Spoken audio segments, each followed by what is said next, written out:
Fox Sports. We are Fox Sports. We are Pregame.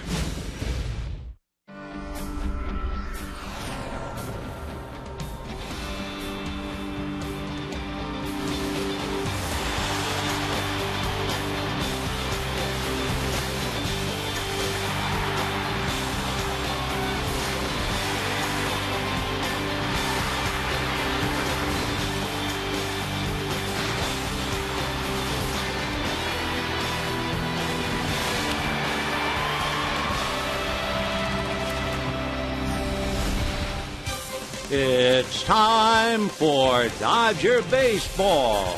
Live from Dodger Stadium, Prime Ticket presents the Dodgers as they take on the Miami Marlins. Hi, everybody, and a very pleasant Friday evening to you, wherever you may be. Dodgers and Marlins meeting in their fourth time this year. Dodgers won 2 out of 3 in Florida. For the Dodgers trying to snap a 3-game losing streak, Chad Billingsley has the ball. He's been 2 different pitchers. 4-9 before he went on the DL, 6-0 since coming off the DL with an earned run average of 1.3. Put it all together, Chad is 10-9. For Miami, the former Dodger, that would be young Nate Eovaldi, who went to Miami in the deal that brought, among others, Hanley Ramirez and Randy Choate to Los Angeles. So pull up a chair, good one coming up. We'll get to the ball game and a lot more right after this.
Number 14, Mark Ellis. Hey, welcome back, everybody. Moments away from Dodgers baseball. Miami Marlins in town for the start of 3 out here in center field with Kenny Lofton and Steve Lyons. It's being reported by FoxSports.com. A huge trade Adrian Gonzalez, Carl Crawford, Josh Beckett, and package that includes James Loney and some minor leaguers, a.k.a. prospects, if you will. I want to ask you guys your first initial reaction and your thoughts, Ken.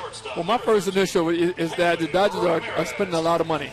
Basically, you got Adrian Gonzalez going to be your first baseman, and the other two guys are kind of, or other three guys actually are kind of suspect of what you want to do with them. Yeah, every time you make a big deal like that, a lot of times you have to take something that you don't want in order to get something that you do. They wanted Gonzalez. He's a huge talent. They're paying him a ton of money. He may be the guy that's worth it. You're also paying a lot of money for a guy like Beckett, who's on the downslide of his swing, and also Carl Crawford, a guy who is an outstanding player when he's healthy. He's not been healthy since he was with the Red Sox. They gave him a huge deal, and it hasn't panned out. Yeah. Now we got him. Yeah, Crawford having the Tommy John, but it's still an amazing trade if and when that goes down. Hey, you know what? Hopefully those new guys can help the Dodgers win a championship like the Kings did for the city of L.A. Hey, enjoy the game. We'll see you afterwards. Vin with the call next.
Live sales event now through September 3rd by AT&T, the nation's largest 4G network.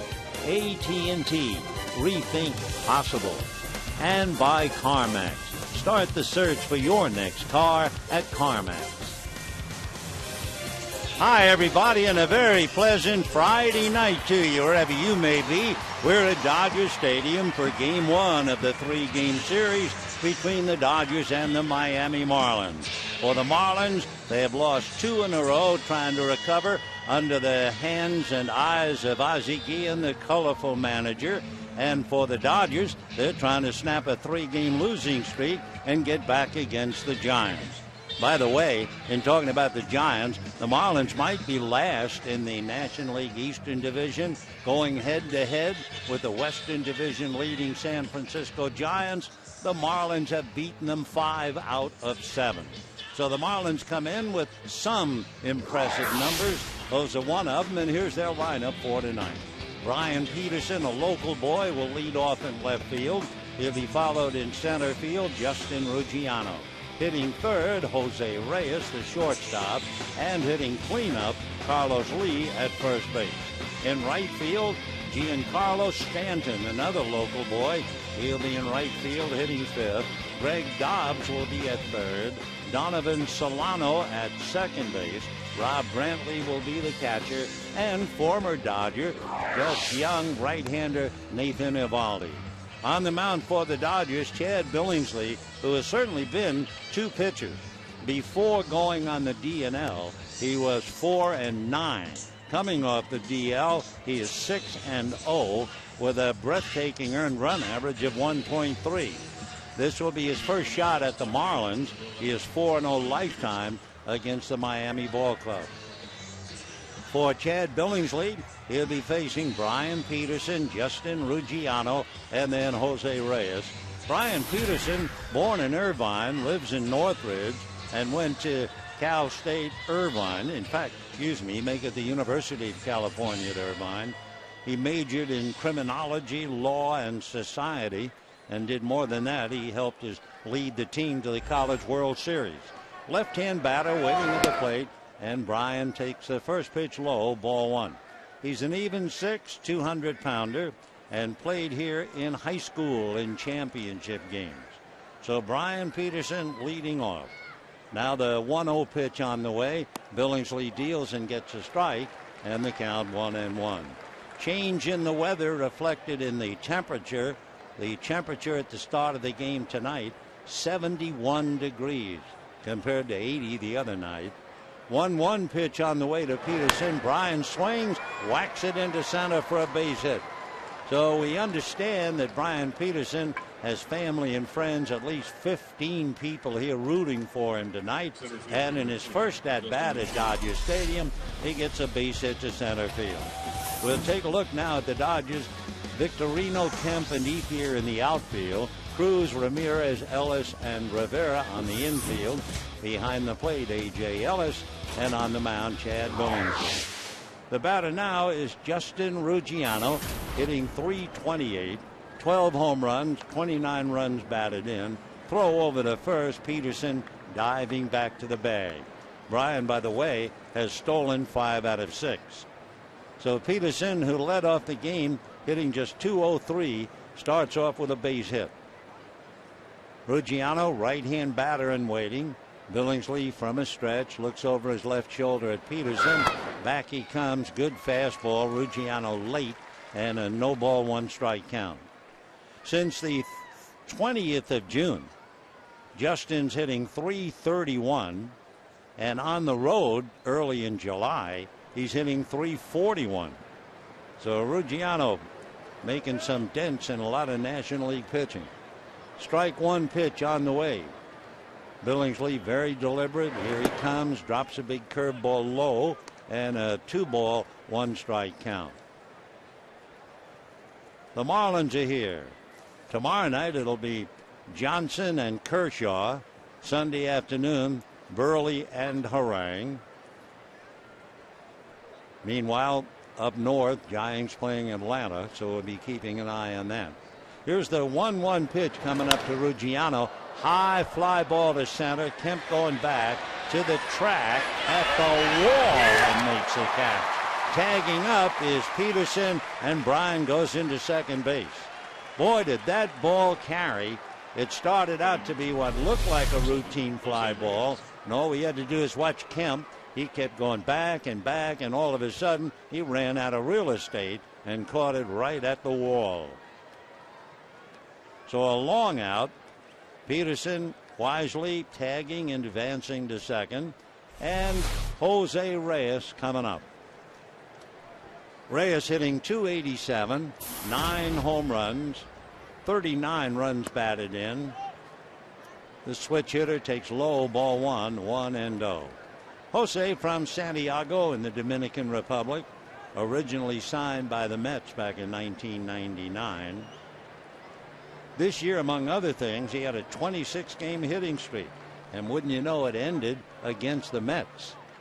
The 1-0 pitch on the way. Swung on a high fly ball to right field. Ethier watching this one go down the line and gone. Jose Reyes, a 2-run home run, and the Marlins are on the board 2-0. So here's Billingsley with an ERA of 1.3 in his last 6 games, and he is roughed up for 2 runs in the first inning. And for the Dodgers, the first inning is becoming a nightmare. Remember, the Giants got the drop on the Dodgers in the first inning of each of the 3 games. For Billingsley, that would be the 11th home run that he's allowed. For Jose Reyes, That would be the 10th home run that he has hit, 7 of them left-handed. And Carlos Lee swings and lifts one off to the right. Ellis coming over, but he's going to run out of room. 0-1 the count to Carlos Lee. Carlos Lee, you may remember, had a chance to come to Los Angeles, turned down the deal, and wound up in Miami, going from Houston. 0-1 the count to Lee. Billingsley shocked to the core here in the first inning and works high and away. 1 ball and 1 strike. Carlos Lee, 6'2" and about 240, out of Panama. Born in Agua Dulce, Sweetwater, and lives in Panama City. 1-1 pitch, that's a little low, ball 2. 2-1 the count. Up north, Braves and Giants are just getting underway. Ben Sheets against Ryan Vogelsong. Meanwhile, a smiling Reyes has a lot to be happy about. A 2-run dinger in the first inning. Billingsley works tight to Lee for ball 3. 3-1. Carlos Lee, big right-hand batter, 7 home runs. He's hit as many as 32 in his career. Lee takes off the plate, so a rather inauspicious beginning for Chad Billingsley.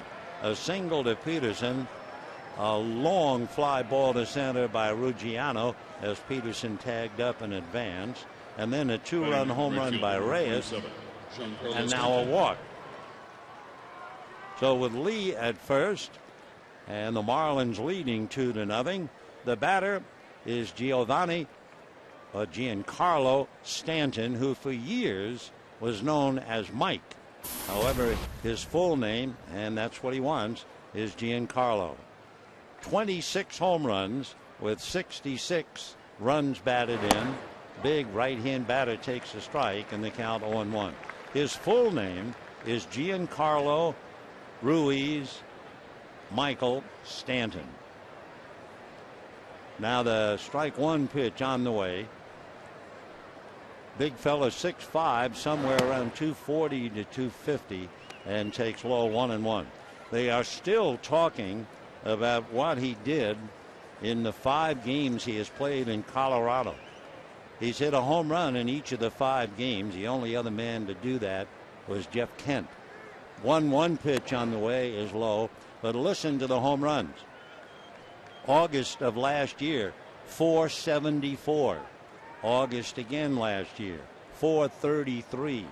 August again last year, 466. August this year, 456. And his last home run takes your breath away as he takes a strike. His last home run in Colorado was measured 494 feet. So the young fella out of Notre Dame Academy, a second-round pick by the Marlins, on a 2-2 count. Billingsley ready, delivers, Stanton swings, and down he goes. So Stanton strikes out. 2 down here in the first inning, and the batter now will be Greg Dobbs. So Billingsley trying to work your way out of a first inning funk. A single and a home run followed by the walk. And here's Dobbs. Another local boy. I believe 9 of the 25 on the Marlins staff hail from Southern California. Greg hitting .305 with 4 home runs, 29 runs batted in. Left-hand batter and takes low, ball 1.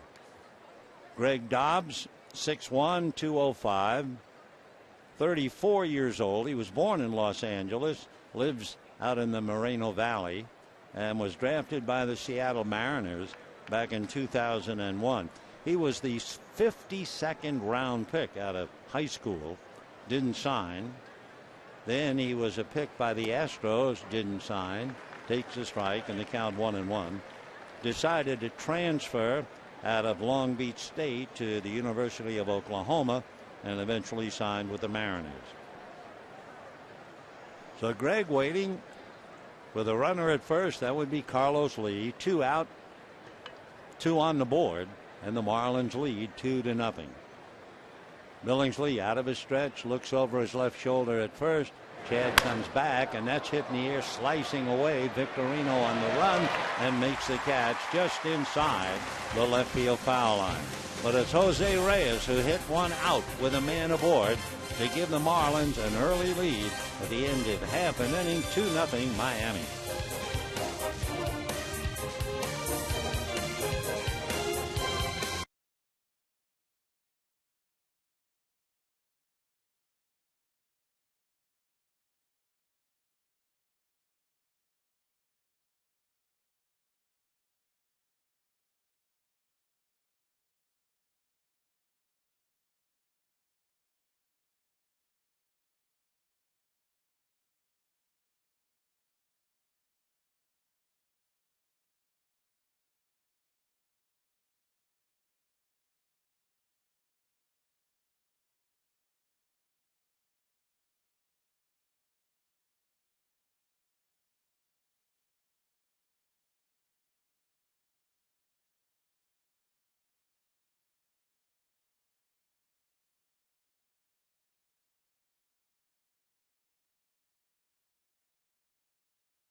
On the Giant game, so as the Marlins get 2 in the first inning, Jason Hayward of Atlanta has homered in the first inning, and the Braves are leading the Giants 1-0. Let's take a look now at Don Mattingly's lineup. It reads this way: Shane Victorino in left field and Mark Ellis at second base.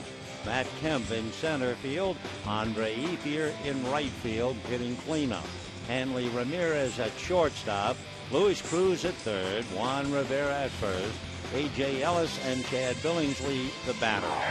On the mound for Miami, Nate Eovaldi. Eovaldi, 22 years old. Dodgers selected him back in 2008. He went to Miami, and Ramirez and Choate came here. Victorino shows bunt, takes a strike, and the count 0-1. Nate Eovaldi is 6'3", 190. He had Tommy John surgery. He had it when he was a junior in high school 5 years ago.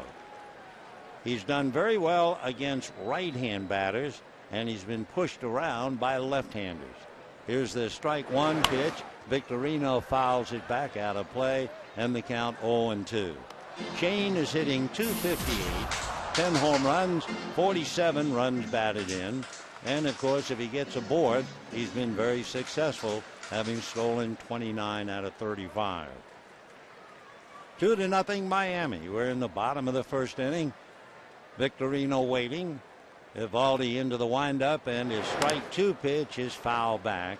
Still 0-2. Eovaldi has limited right-hand batters to .214. However, left-handers have worn him out. They're hitting .346.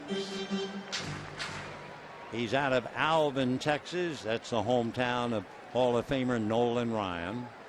Nate looks in to get a sign, and the strike two pitch on the way is a curveball hit in the air to center. Moving a little bit over to get it is Ruggiano, and just like that, we have one away. By the way, there is one thing that Eovaldi does that almost every scout in the world shudders when they see it, and pitching coaches shudder as well. He does what they call a wrist wrap with his right hand. You will see, I'm not sure if you can see it so much on TV, but he will bend that wrist just as he brings the ball around his back as he's ready to pitch to Mark Ellis. His first pitch, fastball high at 95, 1 ball and no strikes. What's wrong with the wrist wrap? Well, when they see it, they're afraid of injury. The 1-0 pitch on the way is a fastball that's in there. That balances it up. 1 ball and 1 strike.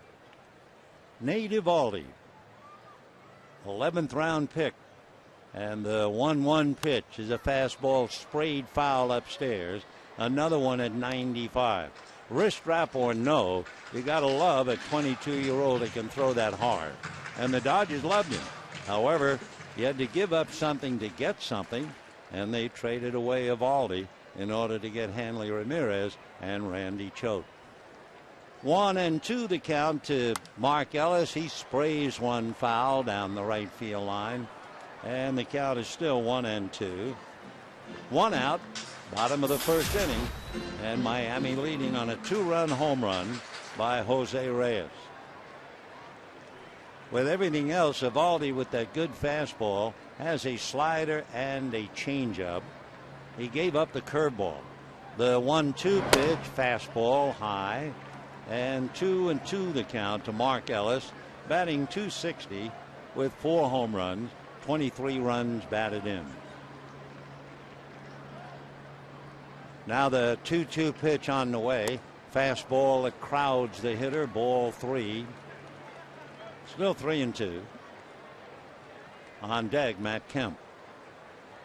We mentioned it earlier. You first look at Miami and you say they're a last place team. But don't be fooled as Ellis fouls one away. Best way to look at Miami is the way Ozzie Guillen's club has played against the West. They are 18-13 against the West, and if that doesn't get your attention, they have beaten the Giants 5 out of 7. So they are not a walk in the park or a stroll on the beach. The pitch to Ellis is high, ball 4. So 1 out, and Matt Kemp coming up, with the Marlins leading 2-0.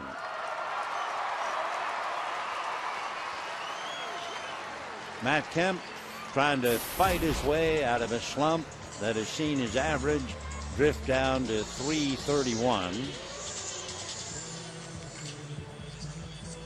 Kemp during the homestand, which really means the 3 games against the Giants, he just had 2 hits in 12 at-bats during that series.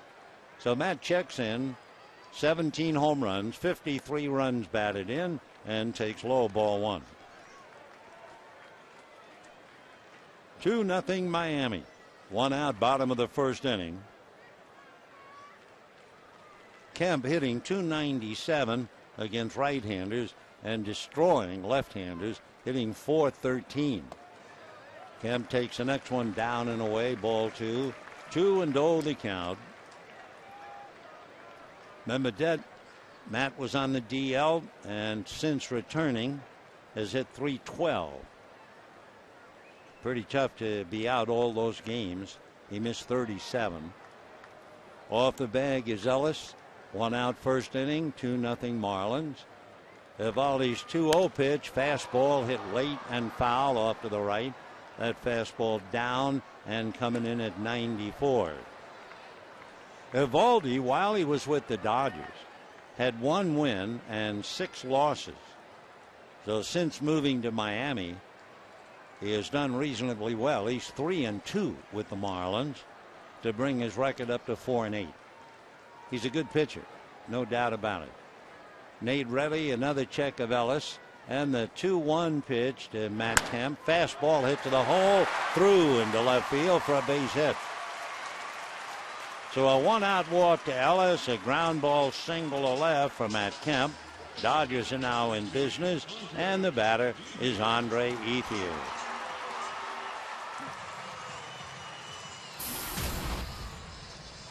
Andre Ethier, just like Matt Kemp, coming off a rough series, the exact same numbers, 2 for 12. Andre overall hitting .278, 12 home runs, 69 RBIs, and during the year he's hitting .312 here at Dodger Stadium. So the tying runs aboard, 1 out, 2-0 Marlins first inning. Eovaldi delivers, fly ball into deep right field. Back goes Stanton at the wall, gone. And the Dodgers lead 3-2.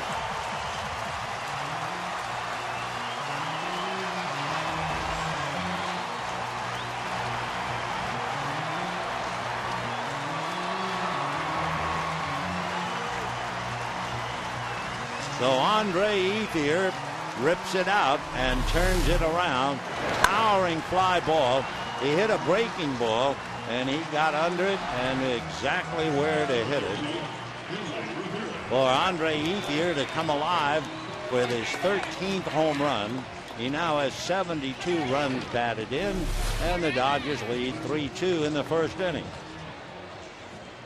So Andre, who had 9 home runs by the end of May, has hit 4 more since, and the Dodgers happy to have that power come back as they take the lead.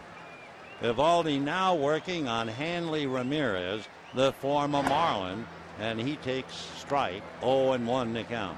Ramirez, when he went to Miami to play against his old club, all he did was go 6 for 13 with 5 runs batted in. Overall, batting .261. Eovaldi's next pitch in for a strike, and the count 0-2. So fastball slider, and Eovaldi has the count his way. So he got Victorino, then the walk to Ellis, the single to Kemp, and up jumped the Devil. As we mentioned, left-hand hitters have worn him out, and it was Andre Ethier to hit the 3-run home run. Eovaldi into the windup, strike 2 pitch on the way. That's low, ball 1. Dodgers against the East have won 17 and lost 9. Hanley back up and waiting. Andre Ethier walking off a 3-run home run in the dugout. And Hanley takes a pitch down and away, ball 2. 2-2 to Ramirez.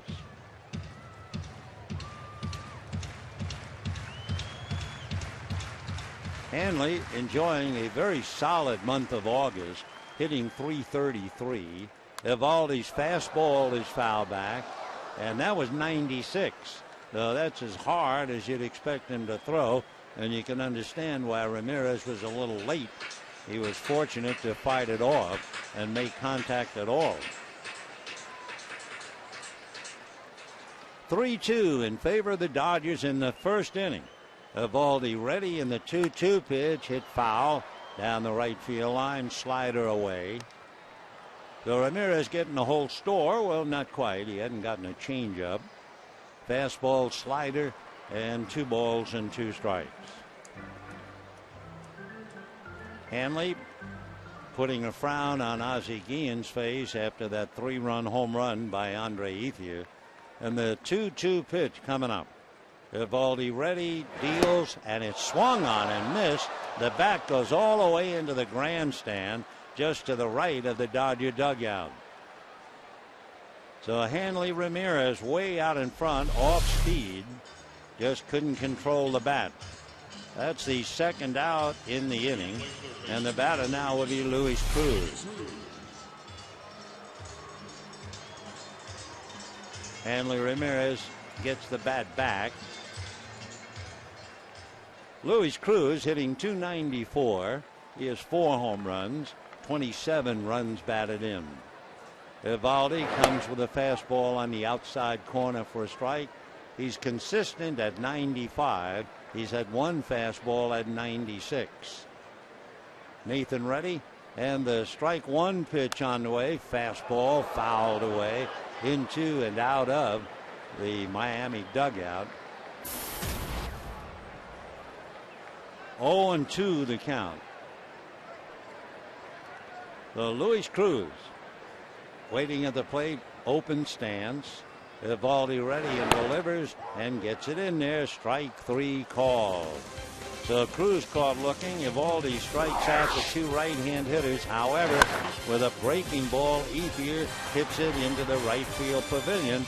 And at the end of an inning, Dodgers 3, Marlins 2.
for the boys as Billingsley ready to pitch, and his first one is in for a strike.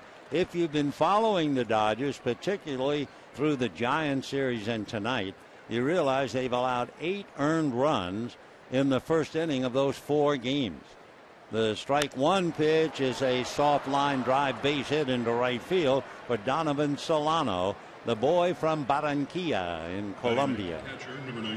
Edgar Renteria's town. So Solano is single to right, and the batter will be Rob Brantley, the catcher. Up north, Braves leading the Giants 2-0. Another home run, Freddie Freeman, after Jason Howard had homered in the first inning. Braves 2, Giants nothing in the second. Rob Brantley struggling with the bat. Went to UC Riverside. Left-hand hitting catcher, takes ball 1, 1-0. He has a grandfather who played in the Panamanian Professional League. So baseball runs in the family. Throw to first base. Solano back on the bag. Marlins got 2. Dodgers answered back with 3. Now the Dodgers, during the previous 3 games, have allowed only 6 runs from the second inning on. We'll see what happens tonight. 3-2 in favor of the Dodgers. Second inning. Billingsley's pitch away. 2-0 the count to Rob Brantley. Brantley was originally asked to sign with the Nationals. Meanwhile, Jose Reyes still in high spirits, which is the way he plays the game. Don't think, well, he's in high spirits because he hit a home run. You catch him smiling all game long. 2-0 the count. Brantley followed by Evaldi. A full swing line drive base hit. Solano had to get out of the way of it, but he stops, rounding second, and gets back to the bag. Had Solano not stopped to get out of the way of the line drive, he probably would be at third. And a lot of respect, of course, for Andre Ethier's throwing arm. However, 2 base hits back to back. So Billingsley struggling, at least at the outset. He has given up 3 singles, a walk, and a home run. Solano skidding and then turns back to the bag. Now the batter is Evaldi, and of course the Dodgers are looking bunt. Nathan, right-hand batter, has 1 sacrifice, shows bunt, tries to, fouls it back, and the count 0-1. So the Marlins got 2, base hit by Peterson and a home run by Jose Reyes. Dodgers came back, walked to Ellis, singled by Kemp, and a 3-run home run by Ethier. And now the Marlins are trying to come back. 2 on, nobody out, second inning, 3-2 Dodgers. Billingsley out of a stretch. Evaldi showing bunt, and the strike one pitch, the bunt fouled away, and the count 0-2. Evaldi's bat was so far back on that bunt attempt, there wasn't much of a chance, even if he does make contact, of it staying fair. Though sure enough, it kicked way off to the right. You'd assume the bunt would still be on, but we'll see. He's not showing it early. Now he does. And the strike 2 pitch, the bunt is down. Ellis's only play is to first, and he almost threw it away.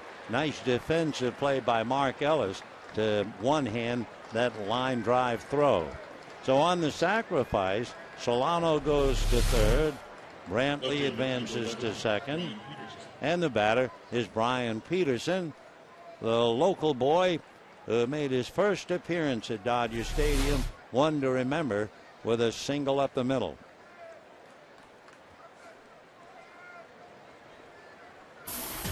Second and third, 1 out. Dodgers 3, Marlins 2. Peterson hitting .210. Billingsley delivers. Little roller wide of first. Rivera has to feed it to Billingsley, who just gets there in time. The tying run is brought home by Solano. So Peterson will pick up a run batted in, and he gets the game even. 3-3. Taking third on the ground ball is Brantley. Billingsley a little bit late getting over there on that ground ball wide of the bag. That was very close at first. So we have a 3-3 tie in the second inning. 2 down, and Justin Ruggiano, who almost hit it out of the ballpark in the first inning, takes off speed way off the plate. That was a bubble, came up there at 67 miles an hour. Justin Ruggiano, like many of the Marlins, young players really starting to come around.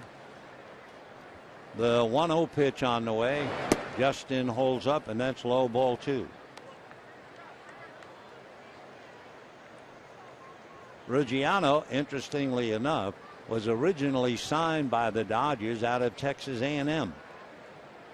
That'd be about 7 years ago. 2-0 the count to Justin. Here comes Billingsley, way down and off. Almost threw that wild pitch away, which reminds us, with a runner at third, we check, and Billingsley has 5 wild pitches. So at the ready is Brantley. 2 out, 3-0 the count to Ruggiano. Here comes Billingsley, and it's swung on, popped in the air, foul. Coming over is Juan Rivera. He has a play. He has the ball. So they green light Ruggiano, and he fouls out. However, 1 run, 2 hits, and at the end of an inning and a half, Brian Peterson gets it even, 3-3.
In the top of the first, Dodgers came back with 3. Marlins come right back with a run in the second. So we're 3-3. Bottom of the second inning. Rivera, Ellis, and Billingsley in that order. So Juan Rivera will start it against Nathan Eovaldi. They were asking Eovaldi about pitching against his old club, and he's a very, very nice, friendly fella. The young right-hander ready, and the pitch to Rivera, a little low, ball 1. Nathan said, I'll be all right unless they look out and smile at me. Then it's going to bother me. 1 ball and no strikes. Rivera hitting .237. Juan fouls it away off to the right out of play. And the count, 1 ball and 1 strike. 3 runs, 2 hits for the Dodgers. Single by Kemp, home run by Ethier. 3 runs, 4 hits for the Marlins. Single by Peterson, home run by Reyes, and a couple of base hits, all singles in the second inning for the Marlins. 1-1 pitch is off the plate low. 2-1 the count. Johnson and Kershaw tomorrow night. Burley and Harang on Sunday. 2-1 pitch, again way off the plate, ball 3. So Nathan Eovaldi coming back against, I was going to say his old club, but he's not old enough to have an old club. Here's the 3-1 pitch, and the right-hander's fastball is whacked into right center field and deep. Stanton on the track and watches it go out. So Rivera hits his 7th, and the Dodgers lead 4-3 on home runs by Ethier and now Rivera. You get the feeling this might be one of those 10-9 games, at least the way they start. That's 7 runs in the first 2 innings. And we've had 3 home runs. Reyes with a man aboard, Ethier with a man aboard, and now the solo home run by Juan Rivera. So seesaw, Marjorie Daw, 4-3 in favor of the Dodgers in the pitch to A.J. Ellis in for a strike, and the count 0-1. James Loney was in the originally written out lineup. His name taken out. Rivera put in, and Juan promptly hits a home run on a 3-1 pitch, his first at bat. Meanwhile, 1 ball and 1 strike to A.J. Ellis. Chad Billingsley feeling a little bit better about things, waiting on deck. Next one to A.J. is high, ball 2. Dodger catcher hitting .277, 10 home runs, 35 runs batted in, and he has been a horse. 100 games has seen the name Ellis in the box score. Dodgers have played 125. So the Dodgers bouncing back to lead 4-3.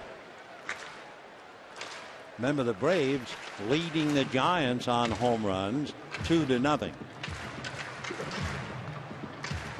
Ellis in and out of the box now. A.J. checks back in.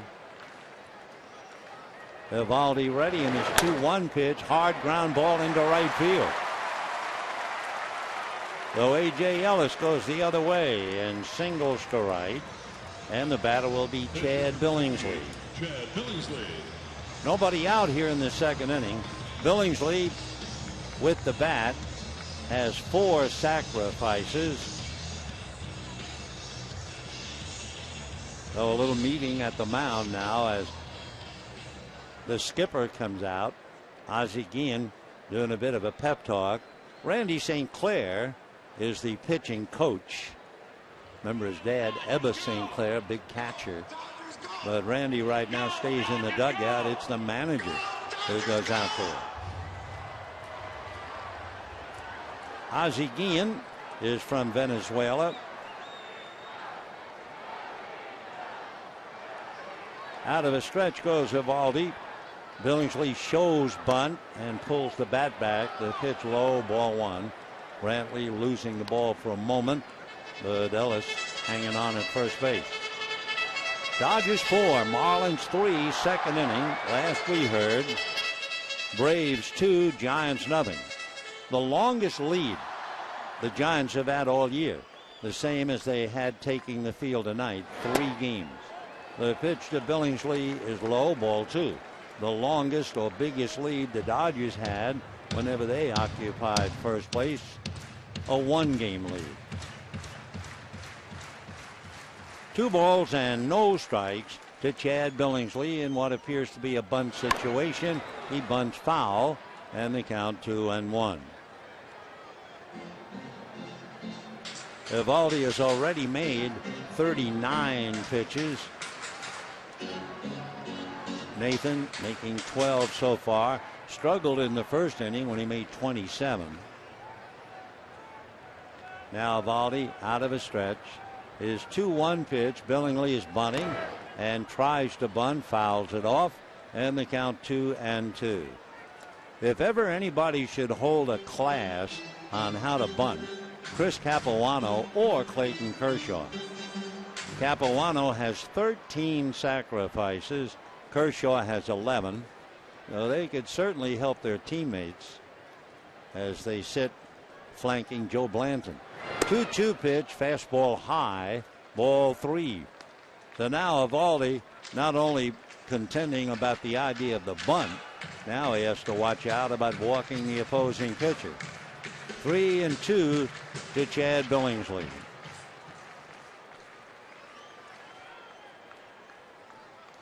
3-2 pitch coming up. Ellis not going. The bunt is down. He got it down. Evaldi will make the play to his second baseman Solano covering. Took a while, but Billingsley advanced A.J. Ellis. So 1 out. Ellis at second, and Shane Victorino coming up.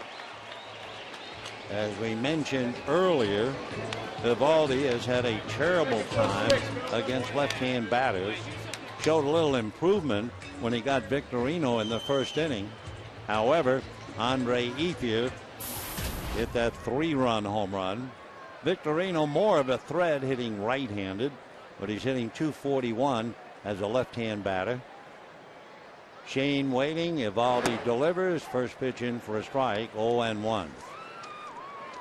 Interesting, Evaldi formerly with the Dodgers, Victorino formerly with the Phils. They've actually met each other, and Victorino is 2 for 3, or at least now 2 for 4. Shane takes off the plate. 1 ball and 1 strike.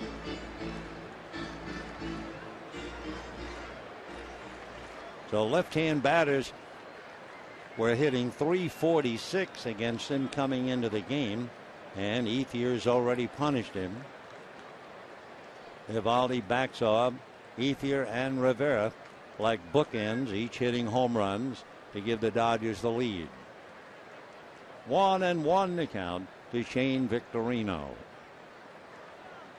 Evaldi a long look. That smells trouble for Brantley, so he goes out to talk to the young pitcher. 1 ball and 1 strike to count. Evaldi, as we mentioned, basically fastball, slider, changeup. The 1-1 pitch on the way. Nathan delivers, and it's low in the dirt. Nice block by Brantley. 2-1 to count. So Marlins got 2. Dodgers came back with 3. Marlins got 1. Dodgers have come back with 1. So the Dodgers lead 4-3, and we're only in the second inning. With 1 out. 2-1 pitch swung on. High fly ball to left field. Going back is Peterson. Ryan makes the catch. Tagging up but holding is Ellis. So we have 2 down here in the second inning. And the batter will be Mark Ellis, who drew the walk in the first inning. That was followed by Kemp's single, followed by Ethier's home run. Dodgers trying to do what they need to do. They're trying to get well against the last place team in the Eastern Division. The only problem is they don't play like a last place team when they're playing the West. Evaldi looks in, getting a sign. Mark waits. Made a long look, and Ellis tired of waiting, so timeout. Brian Gorman is the crew chief and plate umpire. Bob Davidson, Tony Randazzo, and Todd Tishner working the line. Evaldi ready. Nate delivers, and the fastball is high. Throwing 93 on that pitch. He was 95, and he's had 1 pitch at 96 so far. Nathan ready, and the 1-0 pitch on the way, and that's a fastball strike, but that's at 91. Because I guess you'd expect somebody from Nolan Ryan's hometown to be able to throw hard. Nathan ready, and the 1-1 pitch on the way. That's low and away, bounced. Nice block by Brantley. 2 balls and 1 strike. For Nathan Evaldi, he had allowed 5 home runs in 80 innings coming into the game. He's allowed 2 home runs in an inning and 2/3, Ethier and Rivera. 2-1 pitch coming up, and Ellis swings and pops it up on the infield. Solano and Reyes, it will be Solano. So the Dodgers settle for the home run by Rivera, but it's enough to give them the lead. And at the end of 2, it's 4-3 Dodgers.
To look forward to Miller time later in tonight's game. Brought to you by Miller Lite.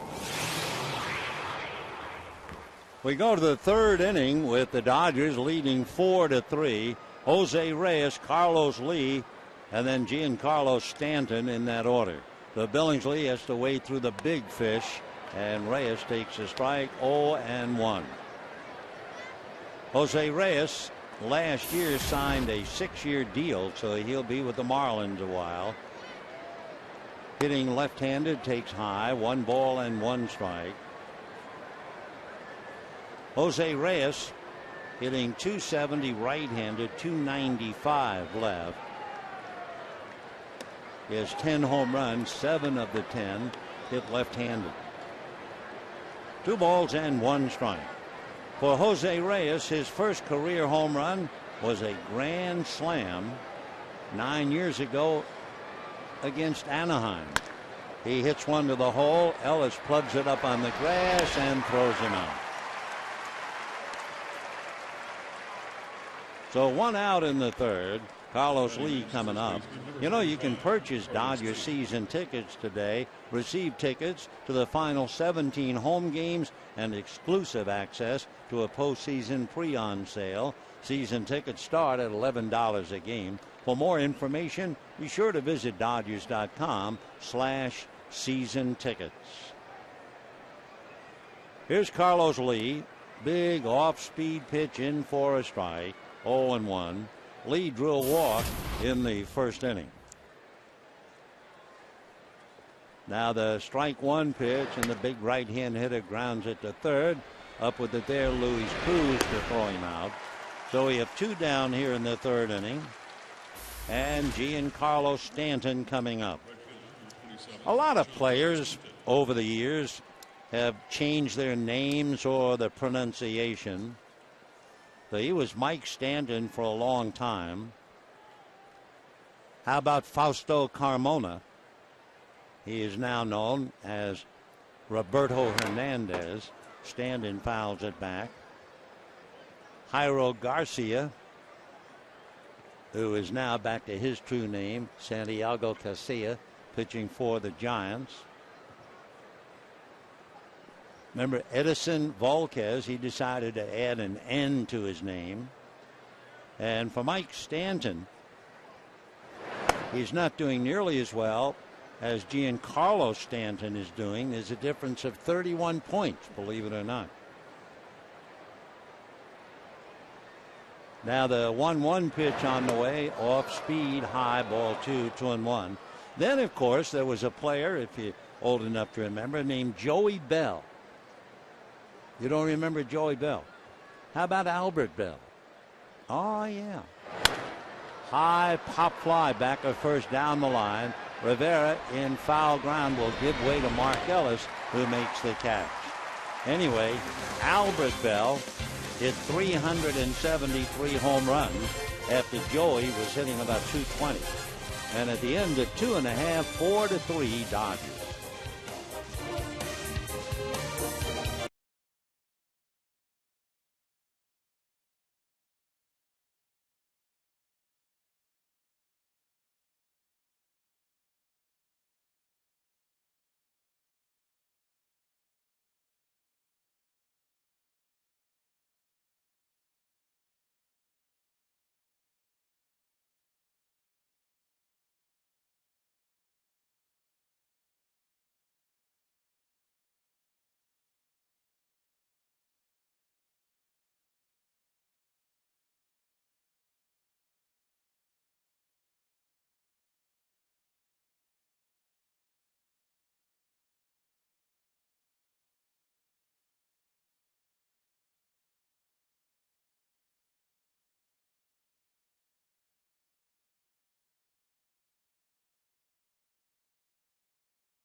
leading 4-3. Matt Kemp, Andre Ethier, and then Hanley Ramirez against Nathan Eovaldi. Matt Kemp, ground ball single to left field in the first inning. That was on the heels of the walk to Ellis, and it was followed by the home run by Andre Ethier. First pitch, ball one, 1-0. 4 runs, 4 hits for the Dodgers. 3 runs, 4 hits for the Marlins. And the next pitch in there for a strike. Matt hitting .333. 17 home runs, 53 runs batted in. Eovaldi comes back 1-1. Fastball fouled off. Fastball at 94. 1-2 the count.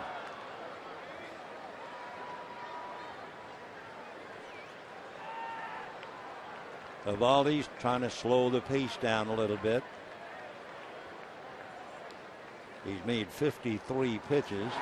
And the next pitch hit in the air, foul down the right field line, well back into the stands. A change, and Matt way out in front of it, hit it off the end of the bat. 1-2 the count.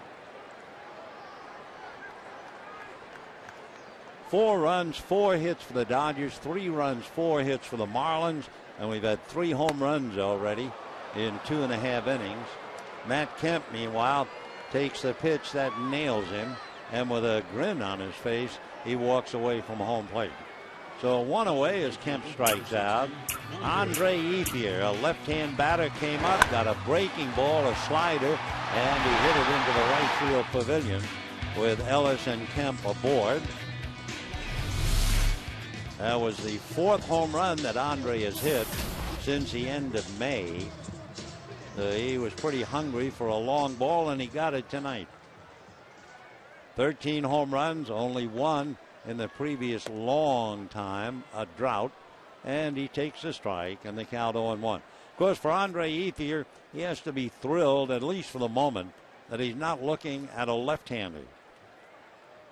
He's hitting .218 against left-hand pitching. Here's the strike 1 pitch on the way. Eovaldi snaps a fastball low at 92. So his velocity has dropped considerably. That first inning, he was throwing 95 and 196. Recently, it's been 91 and 92. 1 ball and 1 strike to Ethier. Nathan ready. Back he comes, low and inside. Nathan Eovaldi. Young man, should he stay healthy, figures to be a very successful pitcher and have a fine career in the big leagues. 2-1 pitch, fastball. Ethier fouls it away. Now that one he got back up to 95.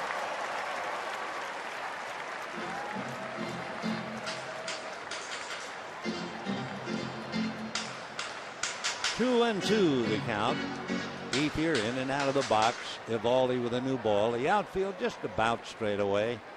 Maybe Ruggiano shading him a tad towards right center, but not much at all. Ethier asking for time, not quite ready.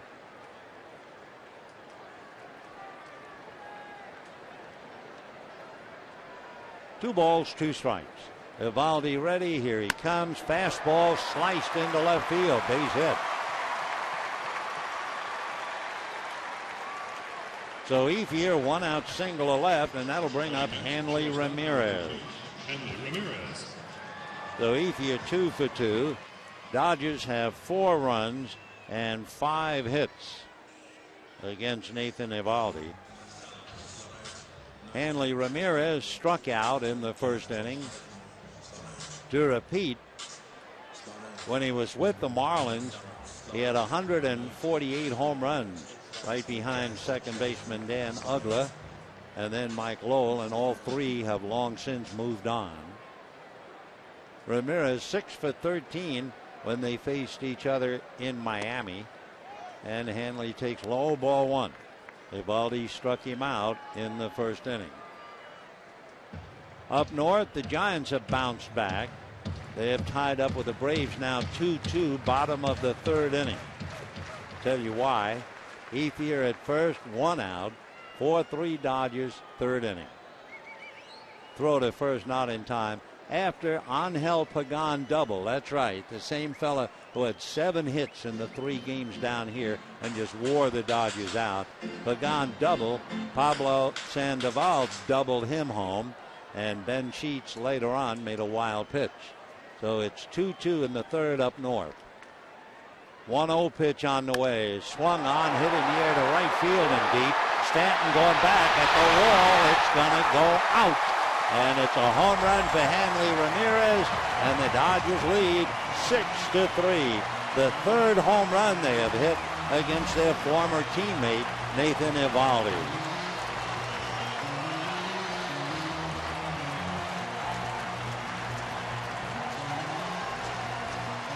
Stanton went back on the ball as if he might have a play. He even raised his glove in the air when he got to the wall, but it just carried so well. Ramirez thought he had hit it out. However, at the last moment, Stanton thought he might have a play. He was groping for the wall and then reached up, but the ball cleared and went out. So it is 6-3 in favor of the Dodgers, and the pitch now to Luis Cruz is low, ball 1. So the Dodgers, 3 home runs in 3 innings. For Hanley, his first home run against his old club. So you have Ethier in the 1st inning with a man aboard, Rivera with nobody on, and now Ramirez with a man aboard. 6-3 Dodgers. Eovaldi deals, fastball whacked into right center. There's nobody there. That's going to go against the wall. Stanton finally plays it back. By that time, Cruz has himself a stand-up double.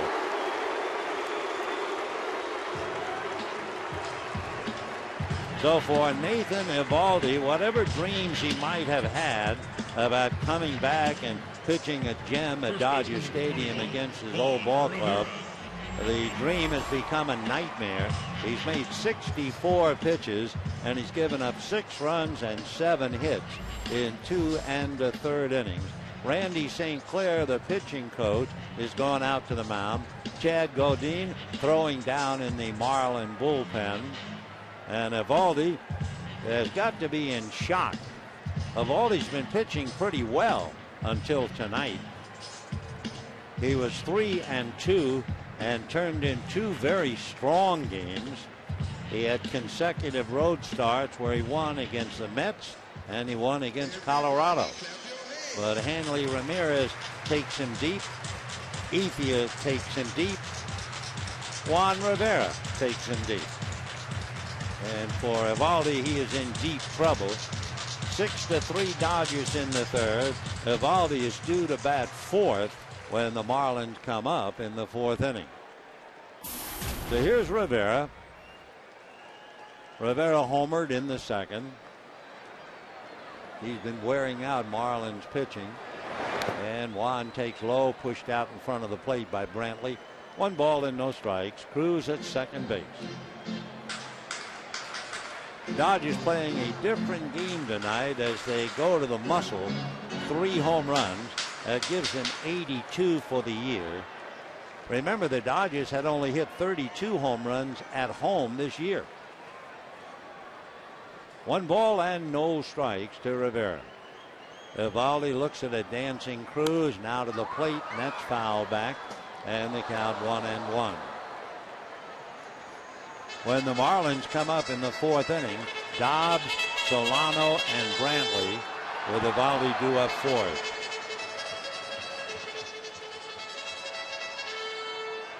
Rivera with A.J. Ellis on deck. 6 runs, 7 hits for the Dodgers, 3 runs, 4 hits for the Marlins. 1 ball and 1 strike. Eovaldi set, right-handed back with a fastball fouled away. That's back up to 93 now. 1-2 the count. Rivera batting .240, but .355 against the Marlins. 7 home runs, 41 runs batted in. So Chad Billingsley roughed up a couple of times, but he's back out in front again, and this time by 3. So the beard stays on. That's going to be the big story with Billingsley. He's letting the beard grow. He is 6-0 coming off the DL, and he's been extremely successful. 1-2 pitch on the way. Swung on. Fly ball to left field. Coming up forward is Peterson. Holding on is Cruz. That's the second out in the inning, and the batter is A.J. Ellis. After catcher number 17, A.J. Ellis. A.J. Ellis single to right field in the second inning. 6-3 Dodgers, and we're only in the third inning. Ellis in 100 games has reached base 147 times. Now make it 148. They're going to walk him intentionally and try to use Billingsley as the escape hatch to get out of the inning. Ozzie Guillen, who was a wonderful shortstop in his day. Guillen was originally signed by the San Diego Padres back in 1981. A very colorful guy. His uncle, who really raised Ozzie, was a very knowledgeable baseball man. How knowledgeable? Well, his uncle Ernesto taught Luis Aparicio to play shortstop, and he also taught Ozzie at the same time. Who was the man that Ozzie Guillen worshipped? The great shortstop of the Cincinnati Reds, Davy Concepcion of the Big Red Machine. All right, here's Billingsley. 2 on, 2 out, 6-3 Dodgers. Chad, who bunted and sacrificed, takes a strike. Billingsley hitting 195. Eovaldi back, and it swung on and missed, and they count 0-2. Billingsley has 8 hits, including a double, and 2 runs batted in. Meanwhile, Handy Ramirez, just like Jose Reyes, full of beans. Each one having hit a home run tonight. 0-2 the count to Chad Billingsley. Fastball rolled to short. Reyes plenty of time, cranks it up, shoots it over the first, and that's the inning. But not before the Dodgers get 2 more. Then we take a second look. Hanley Ramirez carries the right field wall, and the Dodgers lead 6-3.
Dodger Baseball is brought to you by the All-American Jack Combo at Jack in the Box for only $4.99 plus tax at participating stores. by San Manuel Indian Bingo and Casino, your place for summer excitement. By 76 Gas, we're on the driver's side. And by Time Warner Cable. It's only the 4th inning, but we've certainly had a lot going on. 9 runs and 11 hits total. And we go to the 4th. Greg Dobbs, Donovan Solano, and Rob Brantley in that order.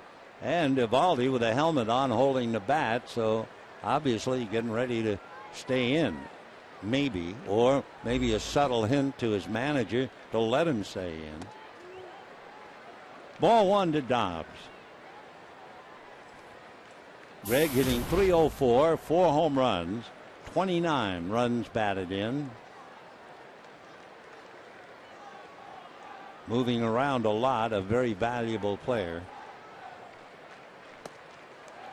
1-1. One thing about Dobbs, his first major league at bat, he's one of those rare fellows. His first major league at bat, he hit a home run. Grew up trying to emulate Will Clark. Also idolized Ken Griffey Jr. 2-1. Dobbs 6'1", 205 pounds. Been around, he's 34.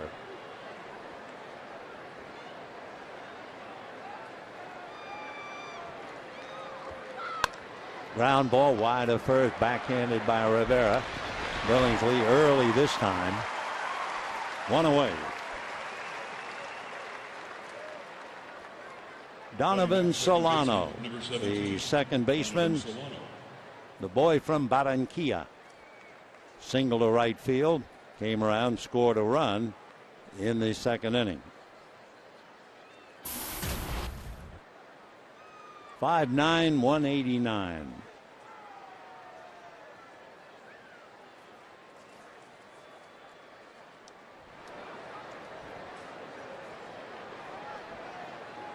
Solano was originally signed by the Cardinals. Ball 1. He certainly paid his dues. Donovan Solano spent almost 8 years in the minor leagues when he was finally called up by the Marlins May of this year. Strike.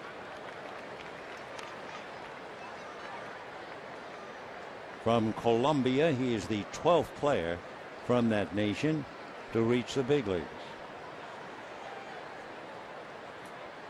Behind him, 2 balls and 1 strike.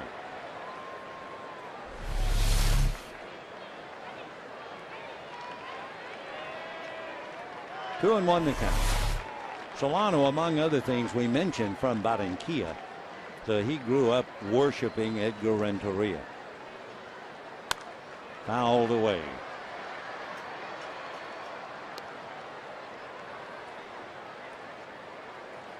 Solano started his career in the Cardinal organization back in 2005.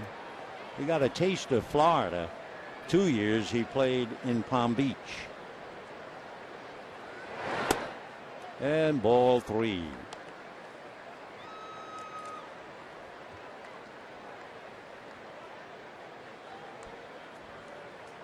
Dan Ugla, who was a star at second base, moved on to Atlanta.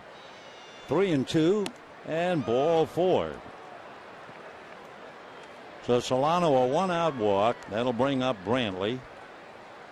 A reminder, Tuesday, September the 4th, fans with the first 30,000 tickets will receive an adult Matt Kemp replica jersey, compliments of State Farm.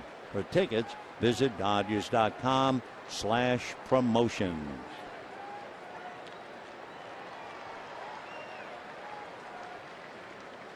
Brantley single to right field in the second inning, hitting only 167, rolls 1 foul. No balls and 1 strike to Rob.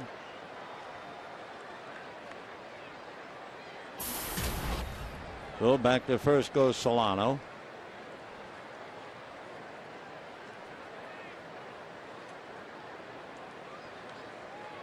Brantley got his first set of catcher's gear, interestingly enough, when he was 5 years old, because his grandfather was once a catcher. And Rob said, I remember sleeping in the catching gear that night. Well, at 5, I'm sure you do things like that. 6-3 Dodgers, 4th inning, 1 out. Solano at first. 0-1 to Brantley. Gorkas Hernandez comes out on deck. He would bat for Eovaldi. And a drive to right. Ethier going back. It's over his head. It is off the bullpen gate. On his way towards second is Brantley. And just like that, there are runners at second and third and 1 out. So Brantley almost hit it into the bullpen. He hits the gate for a long double to right. Solano reaching third on the drive. And Gorkas Hernandez coming up. It looked like the catcher was ready to catch it in the pen, but it hit the gate. Your attention, please. For the Marlins. So Brantley, who went to school trying to help Eovaldi get off the hook. Nathan comes out of the game down 6-3. However, runners at second and third. And I'm sure everybody in the game understands how Eovaldi feels. Coming back against his old club. And it's ball 1 to Hernandez.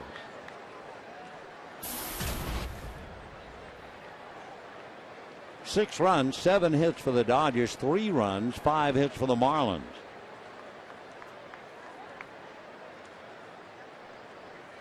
One ball, no strikes.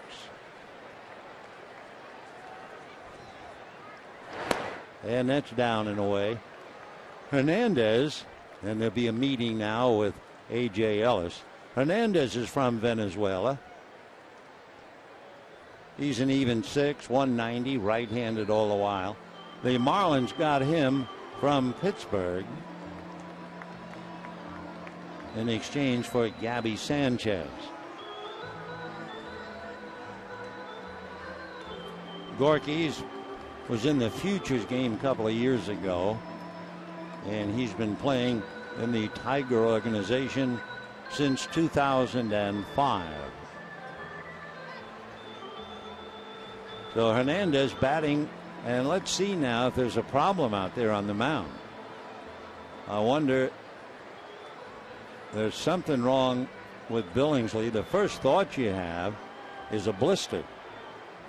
We can't see because Brian Gorman is blocking the camera view. Now Don Mattingly coming out.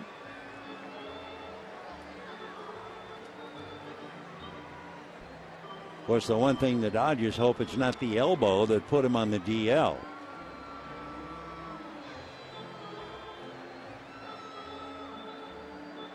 Sue Falsone, Dodger trainer, talking to him. A lot of anxious Dodgers around him.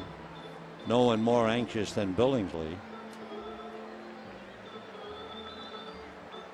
So Chad, who is absolutely brilliant, coming off the DL 6-0 with an earned run average of 1.3, but he has struggled since the leadoff man Brian Peterson singled in the first inning. There is something wrong. So Chad Billingsley comes out at a very bad time. Dodgers lead 6-3, but they're thinking about the next start. And while we mull that over, the new Dodger pitcher, whomsoever that will be coming out of the bullpen, will have as much time as he needs since he is technically replacing an injured pitcher. So a tough night for Chad Billingsley. We'll find out as much we can about him, and we'll be back.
Dodger Baseball is brought to you by the new wireless receiver from AT&T Uverse. Visit AT&T.com/free your TV. Rethink possible.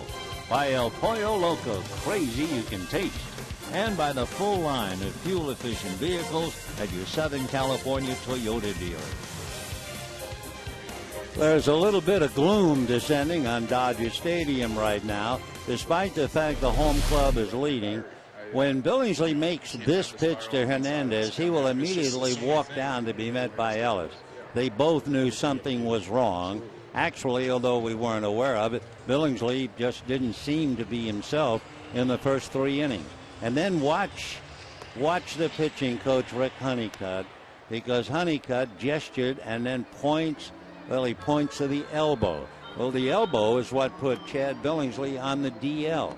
And the last thing the Dodgers could lose would be to have a pitcher of the caliber of Billingsley forced to go back on the DL, especially when things were going so well for him. He was 6-0. He had an earned run average of 1.3. It is a maddening game. So this was not the Billingsley you expected to see tonight, and it is not the Billingsley that has been pitching for the Dodgers over that last period of a month. Instead, tonight, he goes 3 1/3, 5 hits, 3 earned runs, walked 2, struck out 1, made 58 pitches. But those are just numbers. What's wrong with Chad and the elbow remains to be seen, and I don't imagine we're going to hear much about it for the moment. The Dodgers are not exactly enjoying the 6-3 lead, but they are out in front. And we can also tell you the Giants are enjoying their lead. They are leading the Braves 4-2 at the end of 4. And again, that man Angel Pagan. You know, when the Giants came here to begin the 3-game series, one of the things that Bruce Bochy was asked about was how is the club doing without Melky Cabrera? And Bochy said, we are so fortunate Angel Pagan has really lifted up the club. Well, Pagan had 7 hits in the 3 games here. Tonight, he led off with a double in the game against the Braves. He has now tripled in the go-ahead run, and then Marco Scudero singled Pagan home. So Giants lead the Braves 4-2 in the 4th. Dodgers lead the Marlins 6-3 in the 4th, but they're without Chad Billingsley for how long remains to be seen. So Jamie Wright will be pitching now, picking up a 2-0 count. That's a strike, 2-1.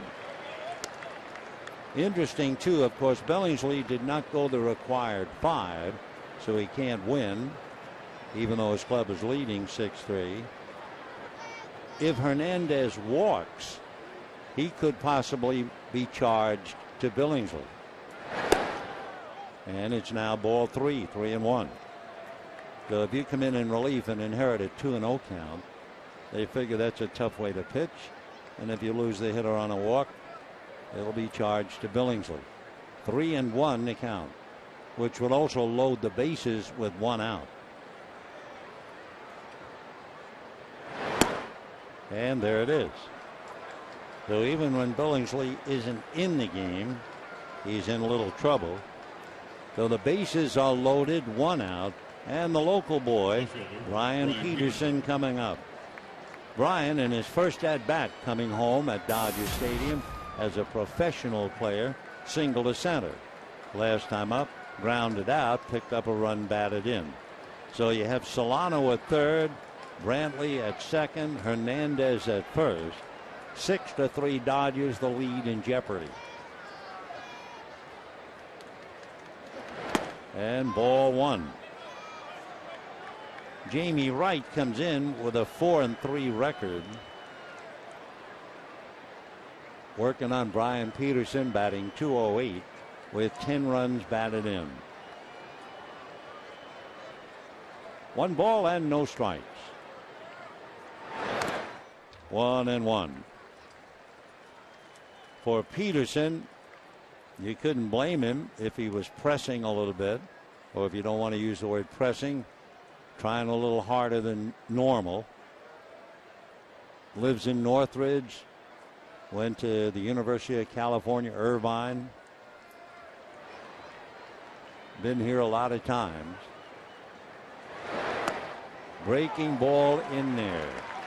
1-2. Well, Gamey Wright going up against Brian Peterson, who, by the way, got his first major league hit and scored the winning run when the Marlins beat the Nationals early in May. That was 2 years ago. And not to be.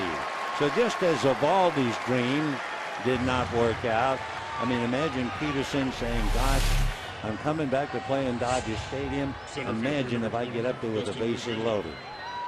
Well, down he goes. And Ruggiano coming up.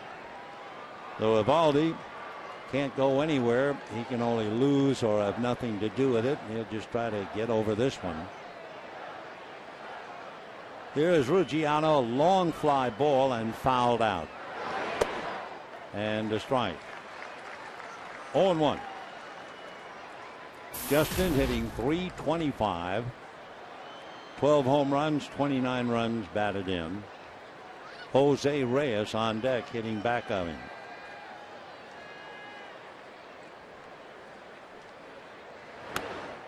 One ball and one strike. Ruggiano is from Austin, Texas.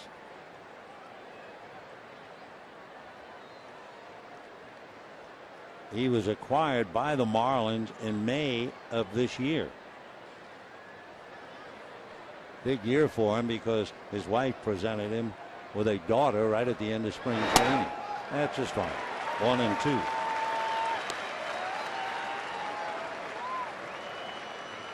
Dodgers had him. They traded him to the Rays.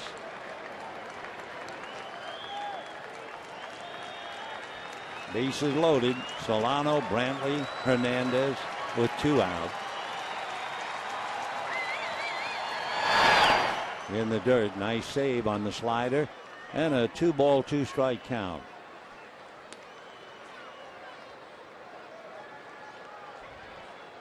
At third base, Solano, who walked. At second, Brantley, who doubled. At first, Hernandez, who walked. Dodgers lead 6-3. Marlins thrashing around here in the fourth. 2-2. That's fouled at the plate, so he's still there. Ruggiano coming into this game with 12 home runs, 29 runs batted in. He's had over 200 plate appearances, and he has struck out 55 times. 2-2.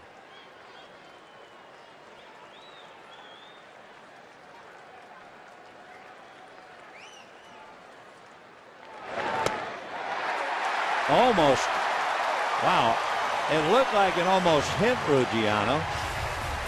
And Brian said no, it caught the zone. And down he goes. Watch this. Up in there.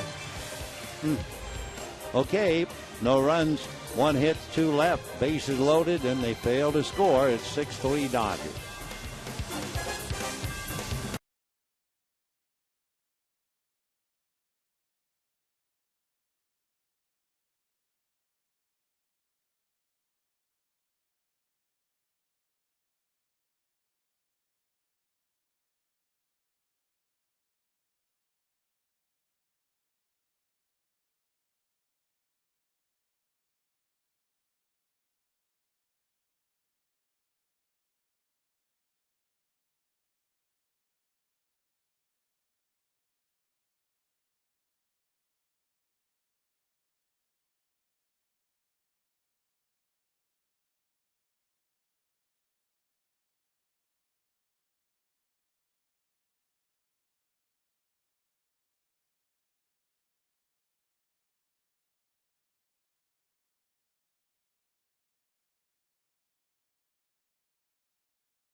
6-3. Chad Godin comes in out of the bullpen. And the right-hander has kind of an interesting story to tell. He's from New Orleans and lives in Louisiana, Harahan, originally signed by the Devil Rays. But in the minor leagues, about 9 years ago, he was pitching for the Orlando Rays against the Dodger team in Jacksonville, the Jacksonville Suns. And Godin retired all 21 Suns in a perfect 7-inning game. During that game, he beat the Dodgers affiliate 1-0, and he had a 3-ball count on only one batter. And that batter was the leadoff hitter Shane Victorino in the very first inning. Well, who do you think he's going to face right away tonight? On cue, Shane Victorino.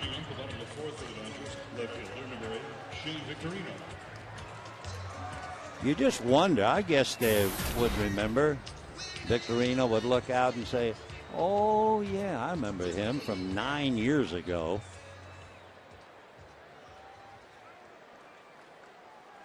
Victorino hitting .257. 2 fly balls tonight. They pull up the corners looking bunt. Strike. 0-1. 6 runs, 7 hits for the Dodgers. 3 runs, 5 hits for the Marlins. But all of that pales in comparison to what's going on in the training room in the Dodger headquarters.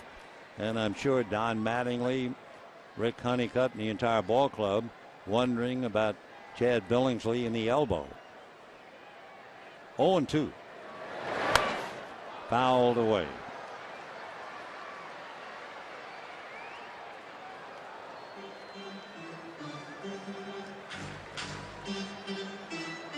Shane Victorino, followed by Mark Ellis, and then Matt Kemp.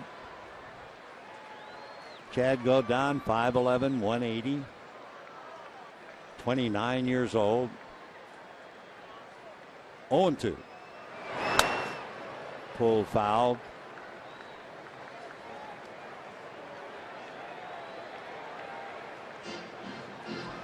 They were asking Chad the most famous person he ever met. And he said the actor Nicolas Cage. He was king of the Bacchus Parade in New Orleans. My dad was in it, and I got to have my pictures taken with Mr. Cage. Foul ball the other way, still 0-2.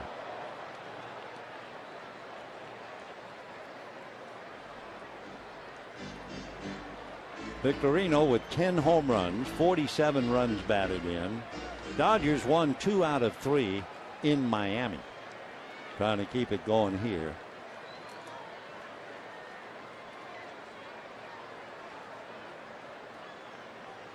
Godin waiting. Brantley, tired of waiting, comes up out of the crouch.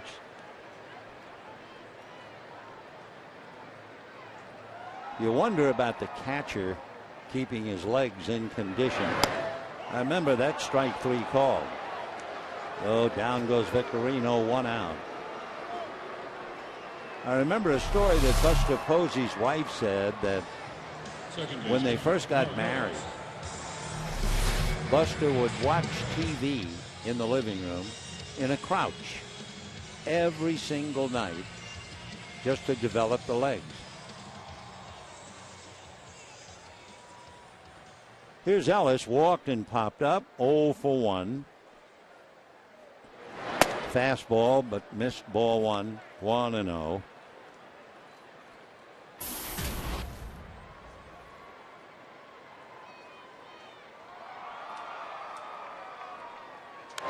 On the hands, 1 ball, 1 strike. Basically from Godin, you get fastball, slider, and a changeup.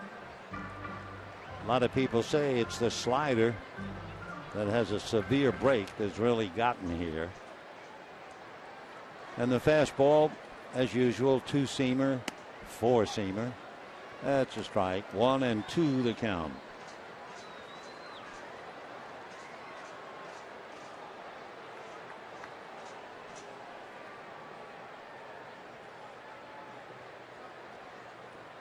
One ball and 2 strikes. Slider, 2-2.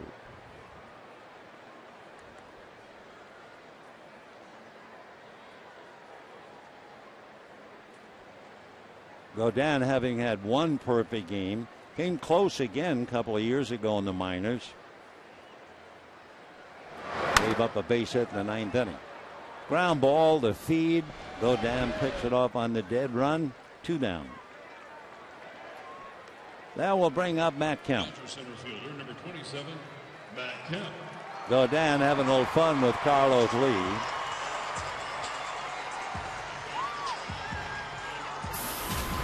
Matt, a ground ball single in the first inning, struck out in the third, hitting .332.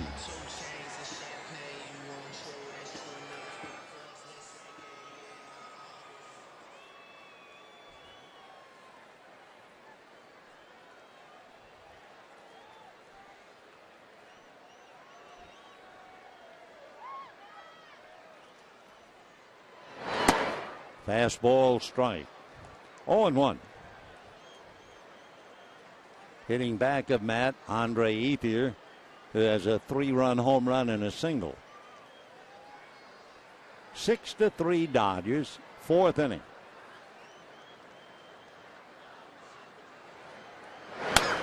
Fastball. 0-2.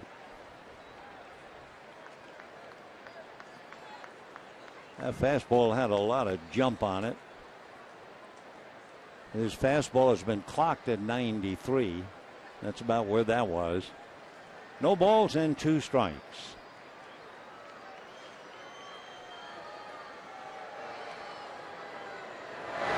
Slider, 1-2.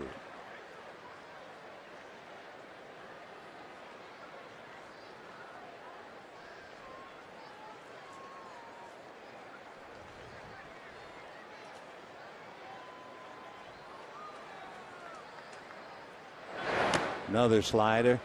2-2 the count.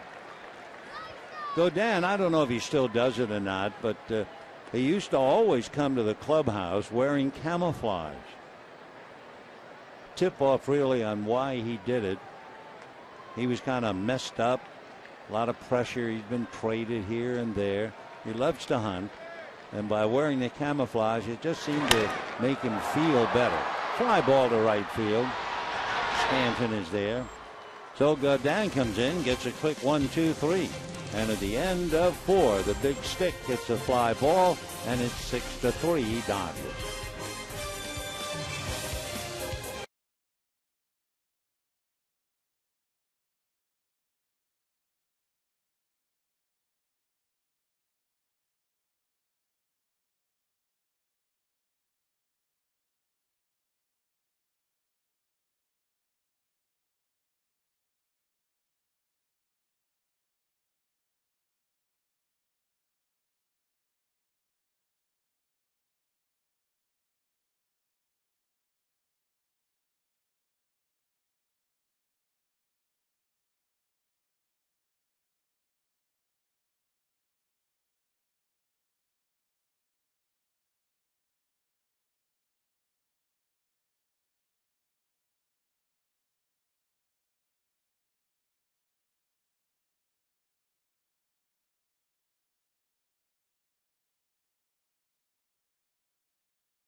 Cakewalk grand slam caps a 7-run 9th inning and clinches the division title for the Dodgers.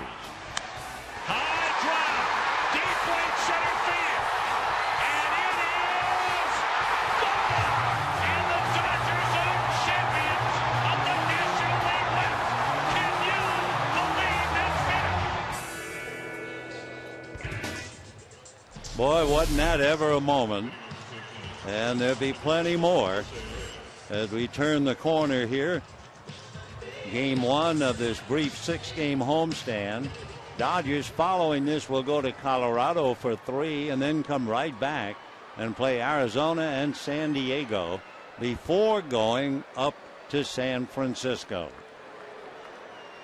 Jose Reyes hit a 2-run home run and grounded out against Jamie Wright. Ball 1. Reyes, a remarkably talented kid, first broke in with the Mets in 2003 and promptly hit .307. Fouled away. Reyes' first career home run was a grand slam. The other Mets player to have his first major league home run, a grand slam, was a pitcher. You have to have been around a while to remember Jack Hamilton. Reyes also was the youngest player to hit a grand slam since Tony Canigliaro, who was 19 years old, hit one for the Red Sox. 2-1. 3 months after Jack Hamilton hit his grand slam, Tony Canigliaro suffered one of the worst beatings in baseball history. He was never the same.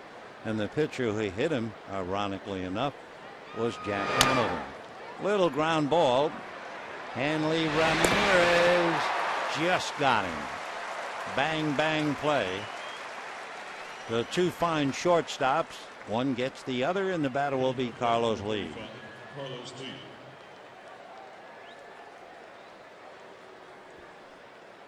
Remember when Reyes came to Miami, Hanley Ramirez moved over to third base.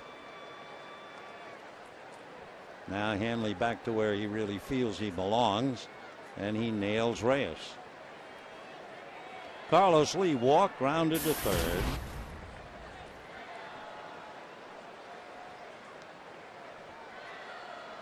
Lee hitting .281 and a strike. Carlos Lee is a businessman who has a huge ranch and raises bulls. 1-1. He has about 6,000 head of cattle. He is one of the top Brahma bull breeders in Panama. You ever seen a Brahma bull? They are so terrifying looking. Not just the big horns, but they have that hump directly on the back of the neck.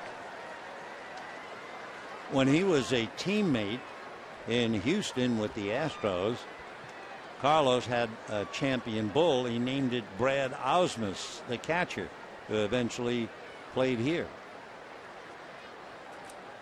2-2. Carlos Lee, one of the top Brahman breeders in South America. He's from Panama and originally signed by the White Sox. He's had as many as 32 home runs in his career. No bull. Fouled away.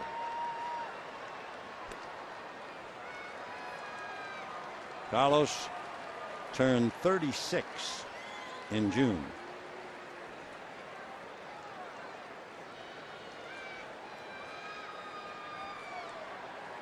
With all those numbers, he also plays a lot. I mean, he's not some big guy who's not in the lineup every day. That's pulled, hits the bag, and goes on down the line. It is picked up by Victorino. Going to be a close play at second, and he is out.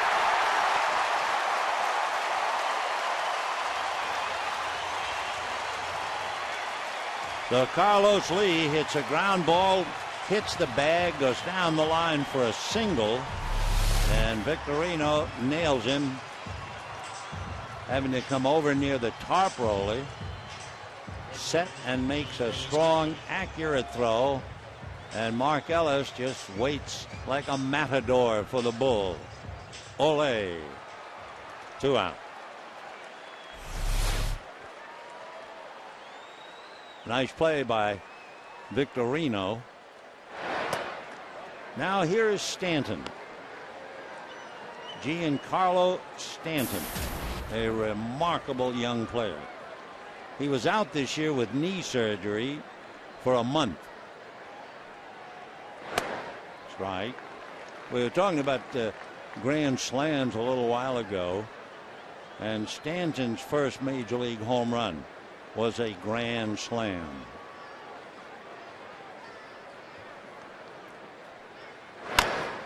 Foul ball off his foot. He hit the grand slam with a bat that he borrowed from Dan Uggla. And in his rookie year, among other things, he really got everybody's attention. He had a 5-hit game and 4 RBIs. The only other Marlin player to do that was Gary Sheffield.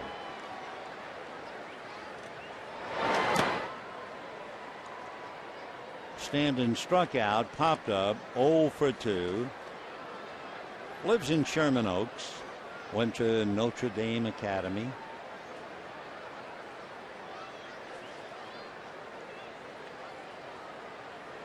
Two and two. And a towering fly ball. Now, if this goes out, and it is going to go out for the home run, watch the third base coach, Joe Espada. Just keep your eye on him now. Stanton's coming around. Let's see what Joe does. See him wave? He will not allow Stanton to shake his hand. Stanton is 6'5", at least 250, and one of his first home runs, he almost pulled Espada's arm off. And so Joe says, thanks a lot. You can hit all you want. Boy, did he crush that thing. Wow. But Espada, he didn't want any part of him. Just a wave. So that makes it 6-4 Dodgers. Stanton is one of those fellas. He is so impressive when you just first look at him. 6'5", about 250. He'll be 23 in November. So he's kind of like Mike Trout. Trout's younger. That's in there. For Stanton, as he takes a sip of water, 27 home runs, 67 runs batted in. Talking to Joe Buck, the catcher, they are talking, and we gave you some of the dimensions. Every time he hits a home run, they talk about how far he hit it. The longest home run that Stanton has hit this year was in Colorado. They said it was 494 feet.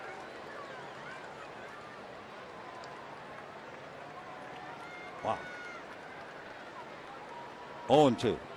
Of course, I always look at a hitter like that and the great power that he generates, and then I think about the pitcher, maybe 58 feet away when he releases the ball.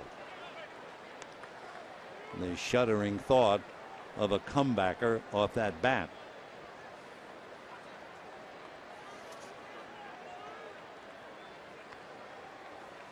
One ball and 2 strikes. 6-4 in favor of the Dodgers.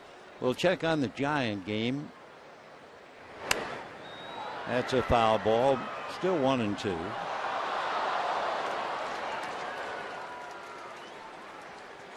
Randy Choate gets up now in the Dodger bullpen.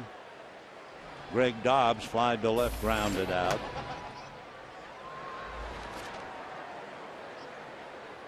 We'll give you a report on that Giant game. Here it is.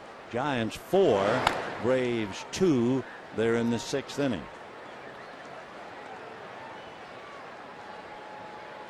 That's as long a lead as the Giants have had in first place all year.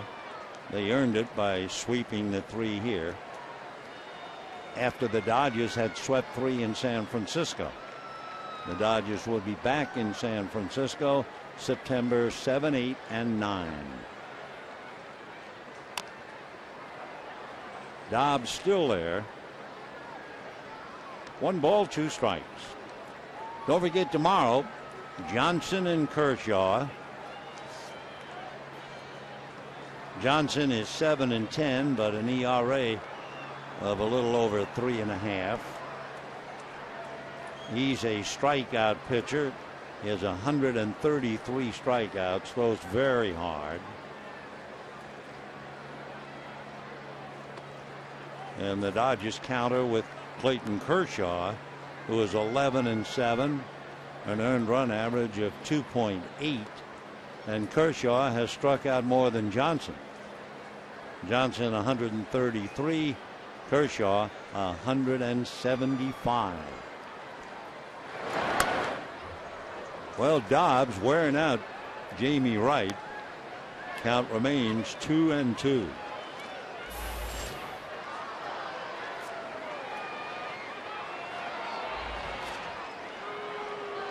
Greg Dobbs focused on completing his business degree. He took online classes, started at Long Beach State, finished up at the University of Oklahoma.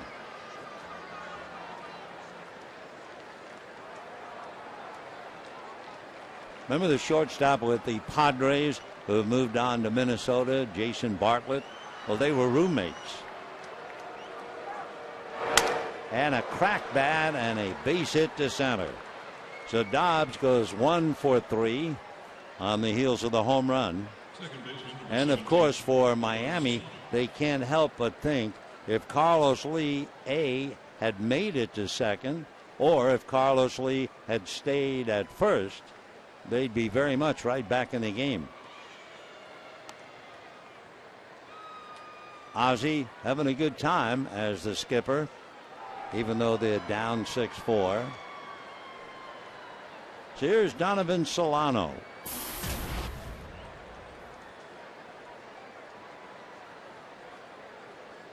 So Jamie Wright has allowed 3 hits. Little roller. Here comes Cruz. Gloves, throws, gets him. So the big play, the fact that Carlos Lee was thrown out at second, followed by the bomb from Giancarlo Stanton, and the Dodgers hold on to a 6-4 lead.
Actual aircraft hangar.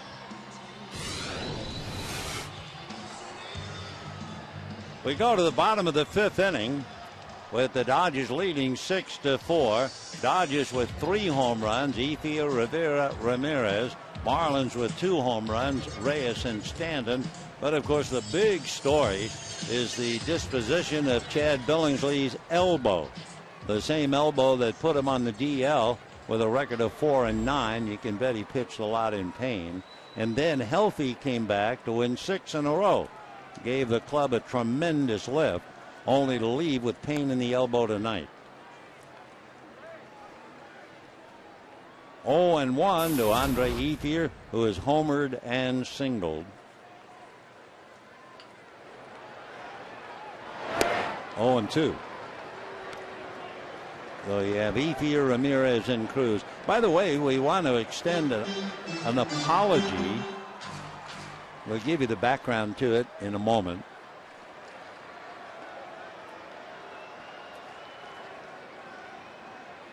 We're talking about the center fielder Pagan of the San Francisco Giants, who had that magnificent series here against the Dodgers.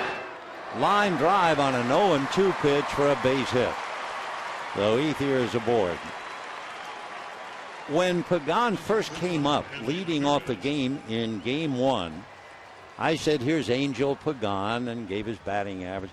And then I heard the next time around, I heard Eric, our PA man, say Angel Pagan. And I thought, always I'm wrong. I mean, when it comes down to it, I know I'm wrong. So I immediately started to call him Angel. And then tonight we're raving about his abilities against the Braves. And all of a sudden, an email arrived in the truck from the Pagan family saying that his name is Angel and not Angel.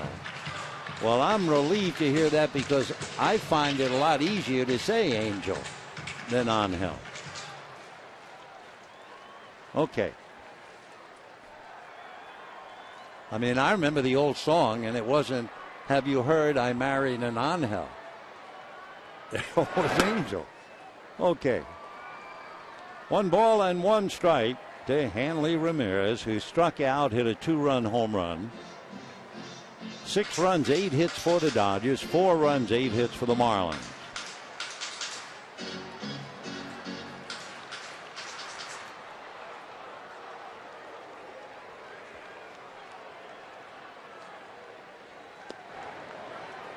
Two and one.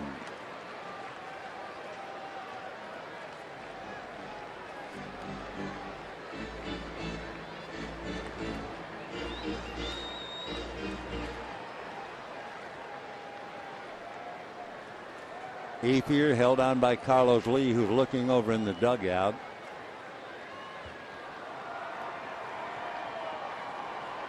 First player playing first base, I remember, to hold on a runner and not actually be on the bag the way Lee is, and he was even more off the bag. Watch where he is in a moment. Was Keith Hernandez of the New York Mets back in the middle 80s. Traditionally, you see the man right on the bag. Still 2-2.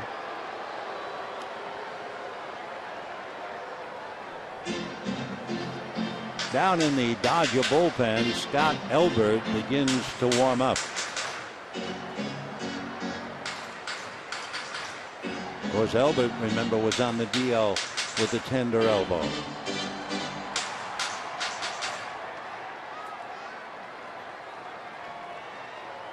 Two and two to Hanley. Ground ball down to Donovan. He gets it over to Jose. Back to Carlos. And the double play. 4-6-3. Solano to Reyes to Lee. 2 out in the 5th inning. Luis Cruz coming up. Cruz struck out and doubled to right center field, hitting .297, just 3 points away, with 4 home runs, 27 runs batted in.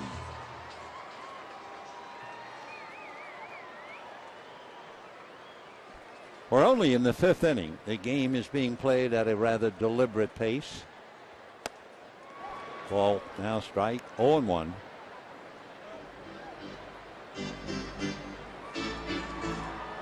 When the Marlins come up in the 6th inning, they are due to have Brantley, followed by Godin, and then Peterson. Marlins had the bases loaded in the 4th inning with 1 out, failed to score. That was one frustrating moment for Ozzie Guillen.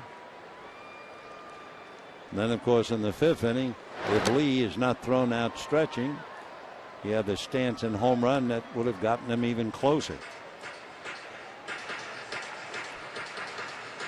Mike Stanton. He hit a 10th inning grand slam against the Mets. He was 21 years old in the 10th inning. And they looked it up. He became the youngest major leaguer to hit a game-ending extra inning grand slam since a 21-year-old by the name of Johnny Bench way back in 1969. And a drive to center, sprinting over and catching up to it is Justin Ruggiano. Nice play. So down go the Dodgers. No runs, one hit, nobody left. The end of 5, 6-4 Dodgers.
The Milwaukee Braves, 27,000 in attendance, and to be honest with you, it was a pretty dull game.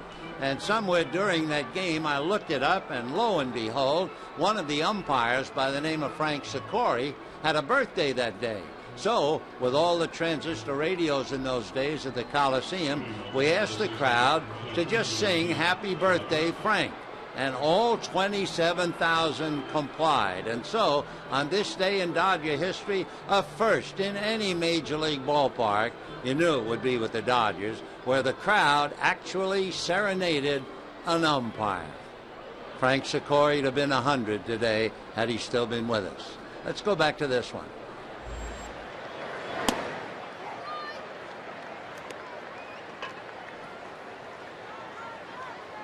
Scott Elbert against the left-hand hitting catcher Rob Brantley.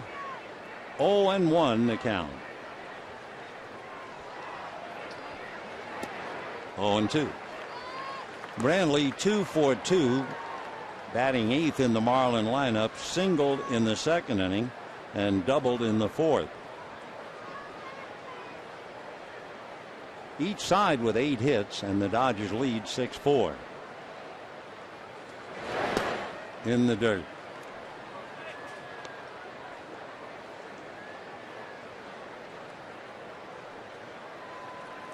One ball and 2 strikes. Donnie Murphy comes out of the Miami dugout. Still 1-2. Donnie's from Lakewood and lives in Anaheim.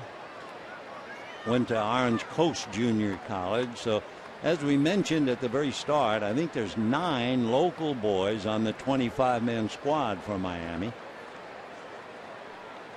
1-2. Fastball in on the hands.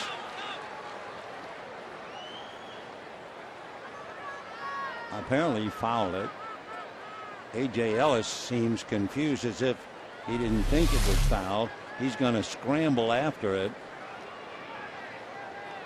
Ball hits the plate umpire. Now he rushes after him. Plate umpire said, no, you don't have to throw to first.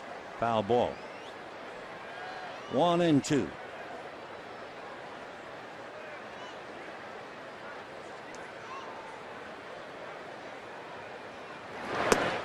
2-2. In case you wonder, we have not heard a word, and perhaps there is not a word to hear about Chad Billingsley.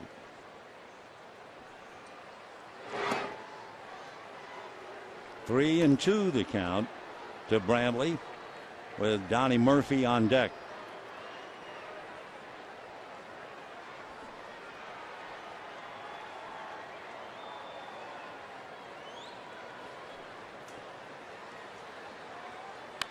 And a high fly ball, high enough for Ethier, I think, to get under it. Yep.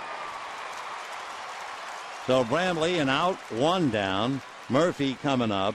A reminder, you can visit MLB.com/fan guide for a chance to win a VIP experience for two this year at a Major League Baseball World Series game presented by Scotts, the official lawn care company of MLB.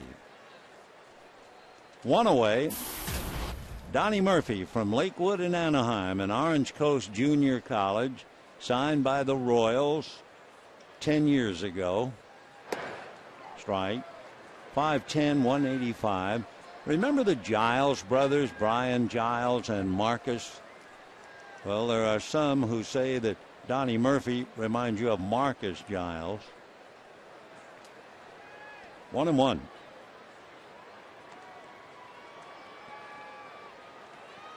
Typical in junior college, a lot of people were looking at a supplemental first-round pick named Matt Clanton, but while coming to see Clanton, they began to really admire Donnie Murphy.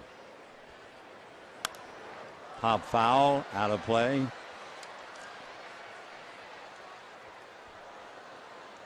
Murphy, 5'10", about 185.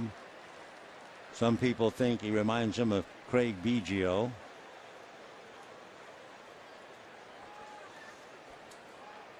Played with the Royals, then the A's. Came to the Marlins 2 years ago. Donnie Murphy.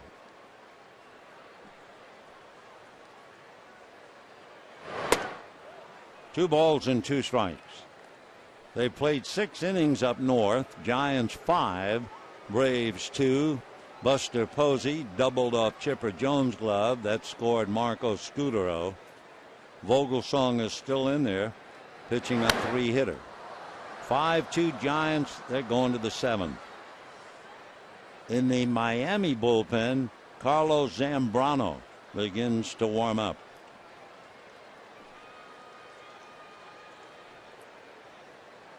There's Zambrano. Rivera and Ellis will be looking at him in the bottom of the inning. 2-2. Little ground ball. Cruz is on it. Just like that, 2 down. So Murphy taps to third, and the batter now will be Brian Peterson, another local boy. Peterson started off the game with a base hit to center, rode home on the home run by Jose Reyes.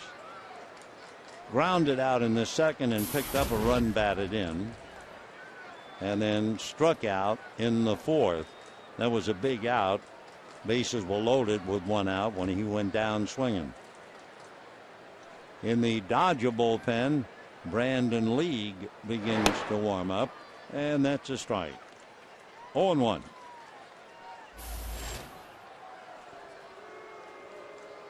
Six runs, 8 hits for the Dodgers, 4 runs, 8 hits for the Marlins.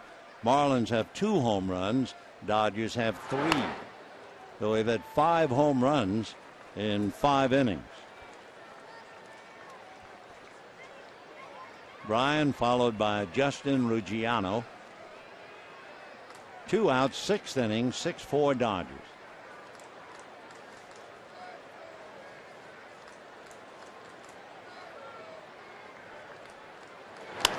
Comebacker, bobbled, recovered, plenty of time, and a good fastball to Rivera.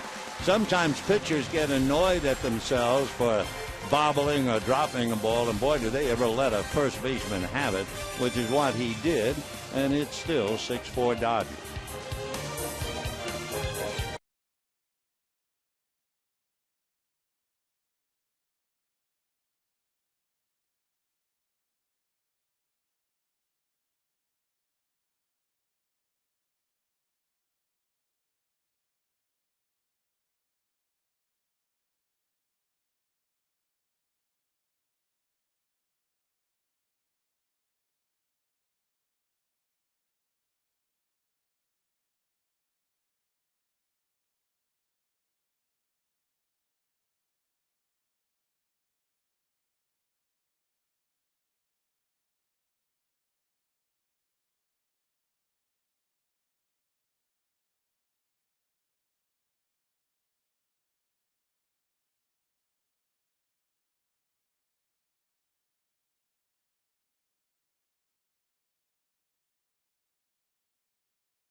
Go to the muscle tonight, getting 3 home runs in the first 3 innings. Andre Ethier with 2 men aboard. And then Juan Rivera decided he liked that idea. He went to right center field with a home run. And finally, Hanley Ramirez with a man aboard to hit it out. And the Dodgers lead 6-4, and we go to the bottom of the 6th.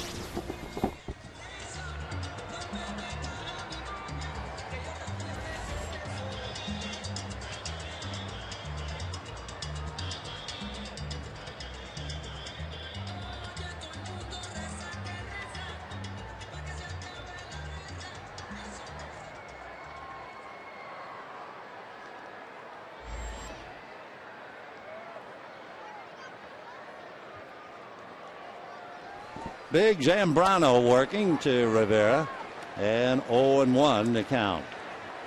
Carlos Zambrano, one of the better hitting pitchers in the game. He's 6'5", about 245. Spent 11 years with the Cubs. Fouled right into the Marlin dugout. And they're hollering good-naturedly at Rivera. Hit the ball the other way. Hit it like a man. 0-2 the count.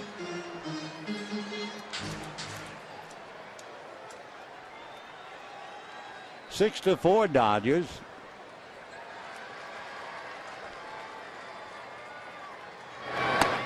We talked a moment ago, we mentioned Zambrano's one of the top hitting pitchers. You know, he has 22 career home runs. That's the most since Bob Gibson had 24. Dodger franchise record holder, a pitcher for home runs, Don Drysdale, had 29. The best for a pitcher, you have to go back a ways, Wes Ferrell had 37. Pop fly, a trio of Fish, and it'll be Solano, the second baseman. And we have one away here in the 6th inning. The batter will be Ellis.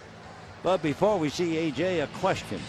Chad Billingsley has 6 straight wins. Who holds the LA season record for the longest win streak by a starter? Well, think about it. We'll let you know in a little while.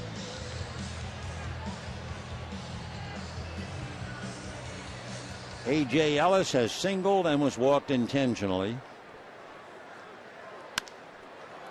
That's to the hole and through. So A.J. 2 for 2 plus a walk.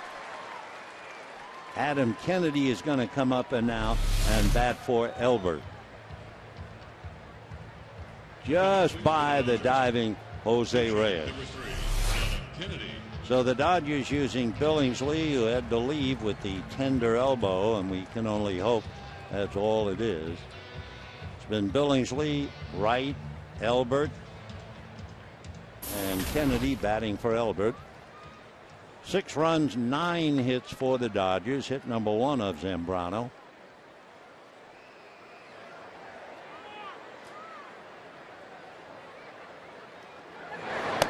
And a strike. Dodgers had 7 hits in the first 3 innings against young Nathan Eovaldi. Elbert made 17 pitches while he was in there. Braves trying to get a little closer.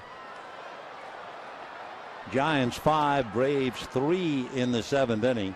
Freddie Freeman, local boy from down here, just hit his 2nd home run of the night. But it's the 3rd solo home run by the Braves. This one knocked Ryan Vogelsong out of the game. Giants 5, Braves 3, top of the 7th inning. 0-2. Fastball hit to short. Reyes runs to the bag and doubles him at first. No run to hit. At the end of 6. Dodgers 6, Marlins 4.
Reyes hit a 2-run home run in the first inning. Andre Ethier hit a 3-run home run in the first inning. They each scored in the second. Rivera hit a home run. Then the Dodgers opened it up with a home run by Ramirez with a man aboard. That made it 6-3. Then Giancarlo Stanton homered in the 5th inning to make it 6-4. And here we are in the 7th. There's also been 7 different pitchers in the game. Brandon League now picking up for Scott Elbert.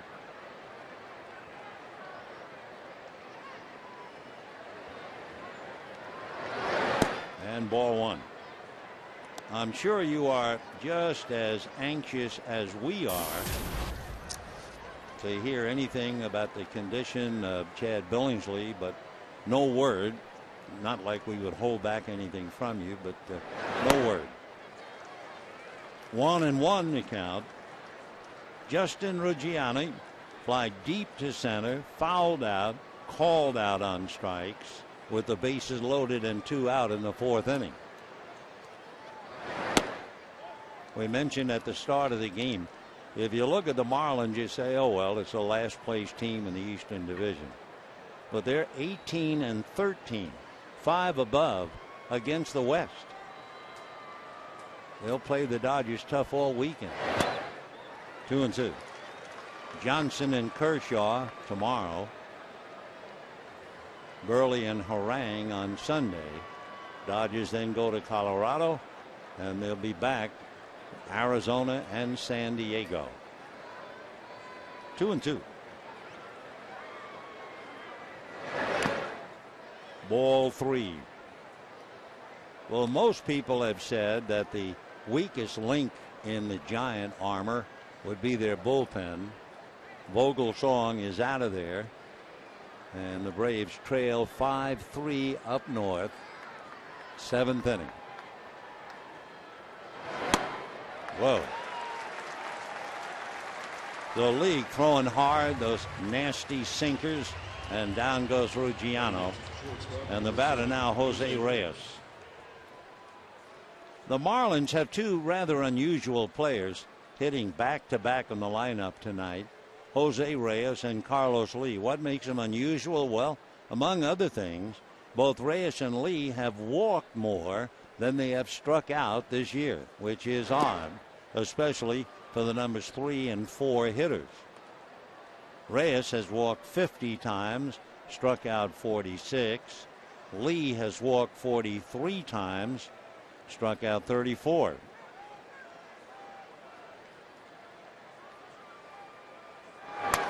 Fouled away. Remember those remarkable set of numbers we mentioned the other day during the Giants series? Talking about someone who didn't strike out. Joe Sewell of the Yankees, who is in the Hall of Fame.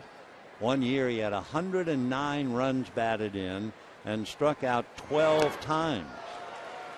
The next year he had 106 runs batted in and struck out 13 times.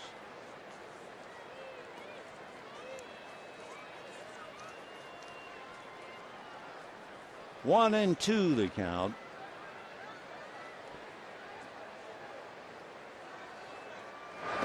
Boy, that's mean stuff. The bottom just drops out of that. So Lee comes in, strikes out Ruggiano and Reyes. And the batter will be Carlos Lee.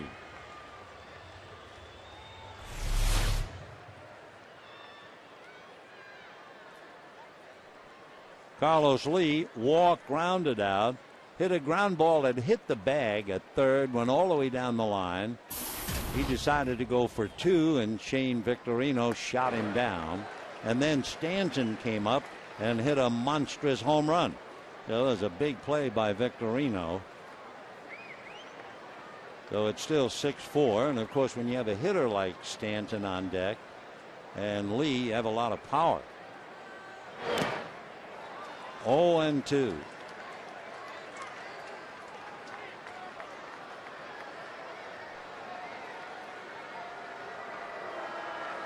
Lee 1 for 2. 6-4 Dodgers.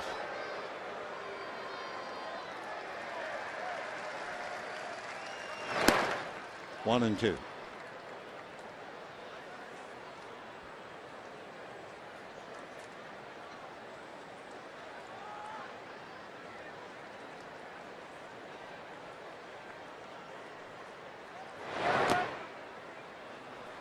Two balls and two strikes.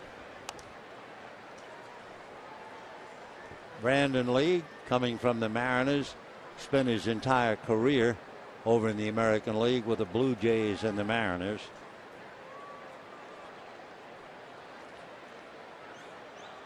Lee was over there with the White Sox for years. 3-2 the count. In looking at Brandon Lee's work, Lee 1 for 1 against him. And ball four. Well, now that indeed makes it interesting. With two out, Lee walks, and here comes Giancarlo Stanton representing the tying run.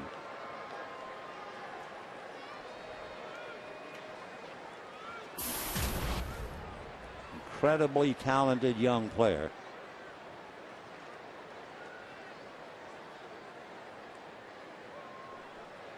.27 home runs. Mike Trout, I don't know what he did today or tonight, but Trout has 24 home runs. So Stanton, right now, players currently under 23 years old, he's the big home run hitter at 27. Trout has 24. Freddie Freeman has hit 2 tonight, so he has 17. That's right. 0-1. The big home run hitter this year certainly is Adam Dunn. Adam Dunn might do something that would tie Babe Ruth in leading the league in home runs, walks, and strikeouts. One year, Babe Ruth hit 41 home runs. He walked 170 times, and he struck out 93. Ground ball, Cruz. Short way for the force. No runs, no hits, man left. And we have 6.5 in the books. Dodgers 6, Marlins 4.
And as you can see, the top of the order's a little light with Victorino and Ellis, but everybody else climbing aboard offensively, and the club producing, among other things, 3 home runs and a double. So the Dodgers take a 6-4 lead going into the bottom of the 7th inning. Carlos Zambrano will be pitching to Shane Victorino, Mark Ellis, and Matt Kemp. Victorino is 0 for 3. Ball 1. Shane, however, contributed with that throw to second base to cut down Carlos Lee. That might very well, for all we know, have saved the game. It certainly saved the Dodgers from having the Marlins breathing on their necks.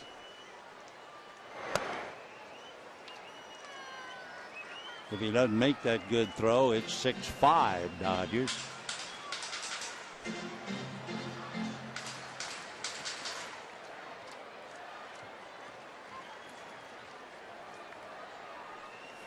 Three and 0. And ball 4. So Victorino gets aboard with the walk. Remember the trivia question that we asked a little while ago relative to Chad Billingsley having won 6 straight? Who holds the LA season record for longest win streak by a starter? You were right if you said Bert Hooton, 12 straight wins way back in 1975. Kevin Brown had 7 straight. And by the way, the Brooklyn record, 15 straight by Dazzy Vance back in 1924. Dazzy was 28-6 that year. Victorino at first, which will give Zambrano something to worry about. Shane has stolen 29 out of 35.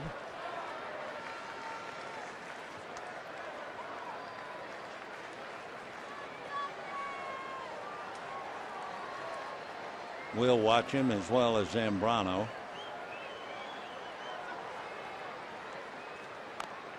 And a foul bunt, 0-1 the count. Wallach checking with Mattingly. 0-2. First base umpire Bob Davidson along with Carlos Lee. They're having a little chat down there at first. 0-2.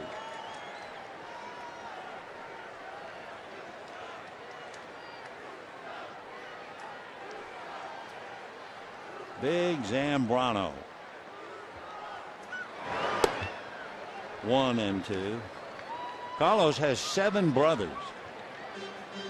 When he went to work out with the Toronto Blue Jays, the 5 older brothers pooled their meager resources. They bought him a modest wardrobe. He had 1 pair of blue jeans. They were too old. A couple of T-shirts. Brothers got him 3 more pair of blue jeans, 3 more T-shirts. And then he got some money from his brothers to buy another pair of shoes. He was 15 years old. Finally, after being looked at by Florida, Arizona, Toronto, it was the Cubs who signed him. Carlos Zambrano, 31 years old, from Puerto Cabello in Venezuela.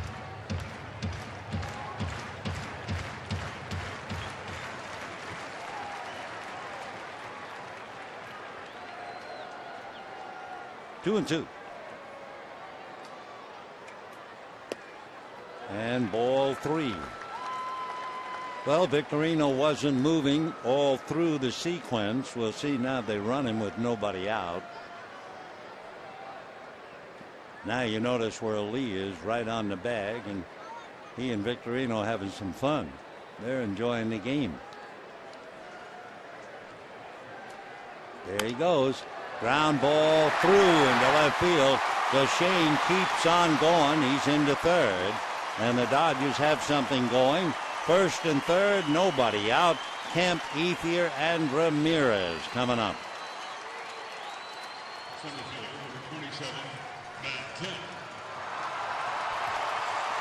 So first and third, nobody out.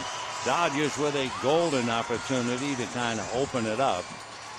Matt Kemp, a ground ball single to left, struck out, flied to right. Look at his numbers against Zambrano.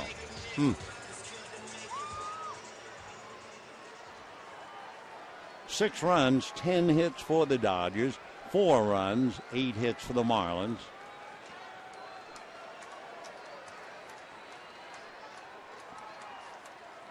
And slider away, ball 1. Zambrano working on Kemp, 7-9, an ERA over 4. And has a lot of trouble with his control. He has 93 strikeouts, but 74 walks. 2-0.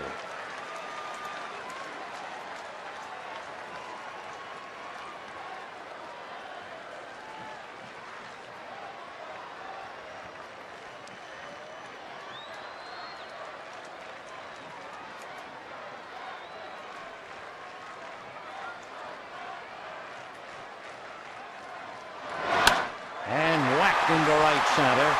Victorino scores. Ellis will hold on at second. So the Dodgers now lead 7-4 at the expense of Carlos Zambrano. Andre Ethier coming up. Ethier is 3 for 3 tonight. His first at bat against Nathan Eovaldi was a 3-run home run to right field.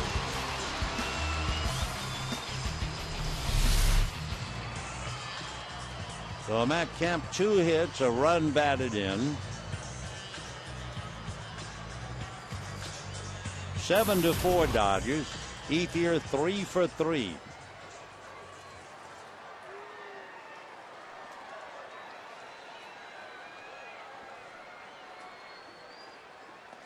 Ball 1. Zambrano and Ethier. Andre has worn him out, just like Matt Kemp. Ethier hitting .444 against Zambrano. Off speed change for a strike. 1-1.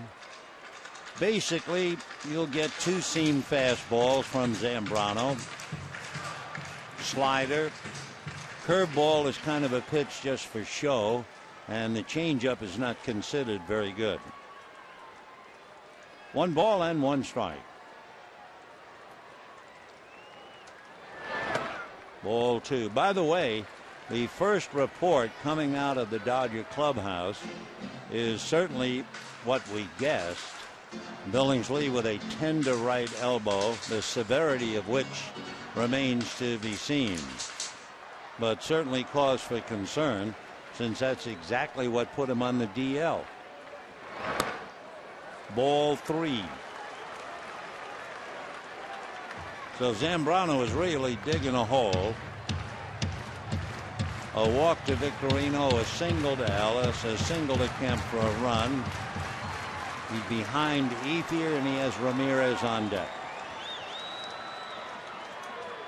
3-1. Way out in front. 3-2.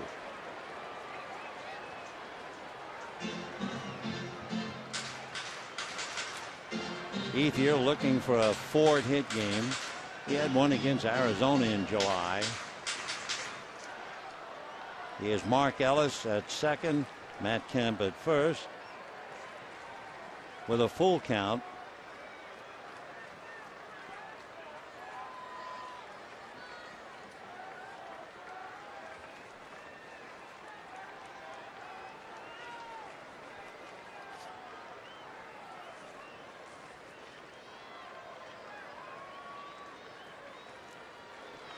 Three and 2. Andre has struck out 94 times.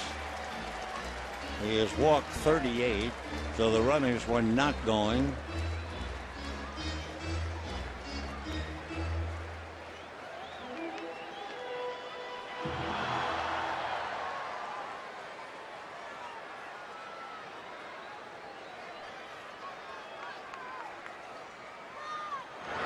And ground ball to the hole. There's his 4th hit.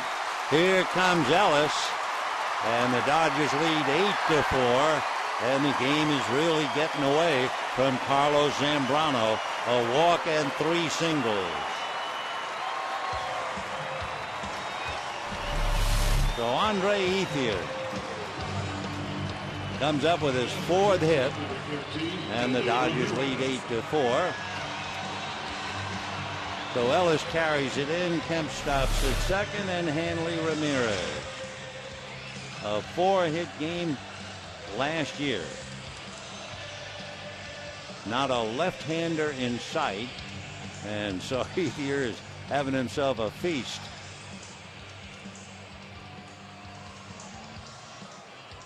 Ozzie Guillen is heading for the mound. I think maybe he's had enough of Carlos Zambrano. He has a right-hander, Ryan Webb, in the bullpen, and he won't be in the bullpen long. He's being called in. So Zambrano had a double play ball to get him out of a little jam in the 6th, but he gives up a walk, 3 consecutive singles in the 7th. Dodgers have scored twice, lead 8-4, and we'll be back.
Tomorrow night, Josh Johnson with a record of 7-10, but he is very tough. And Clayton Kershaw coming off a tough loss, remember, when he lost 2-1 to the Giants. Clayton with a record of 11-7.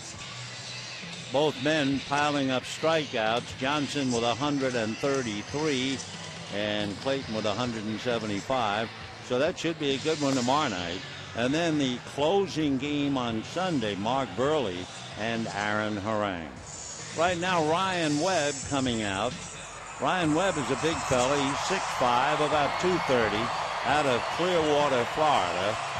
One of the things you see the note, only 2 home runs allowed in 48 innings. The bullpen has gone 40-some-odd innings without allowing a home run. And talking about home runs, here's Hanley Ramirez. Struck out, hit a 2-run home run, and hit into a double play. 2 on, nobody out, a walk and 3 singles. Add 2 to give the Dodgers an 8-4 lead.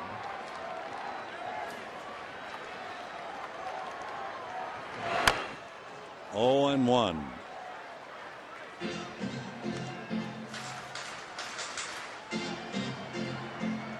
Ryan Webb faced Ramirez in the series in Miami. Ramirez 1 for 2 against him, plus a walk. They have moved to the top of the 8th inning. Up north, Giants 5, Braves 3.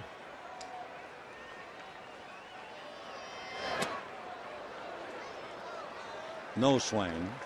Sergio Romo got 2 outs in the 8th inning, but now they brought in Javier Lopez to face Jason Howard as the tying run at the plate.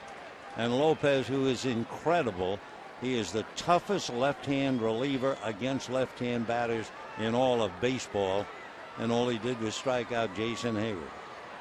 If you don't think so, ask Andre Ethier. 1-1. 1-2. That was a 95-mile-an-hour fastball. So Ryan Webb at 6'5"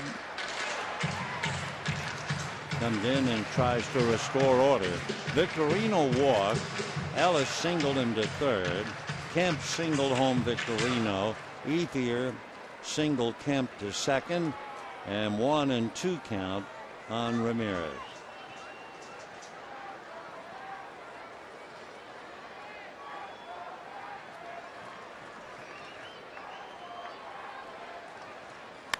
And that's going to go foul, but boy, did he unload. It was foul immediately. 1-2. Pretty sharp-looking shoes on Ryan Webb. You see the front of those shoes when he stands on the mound. Oh, yeah. Yes, sir. Red, white, and black.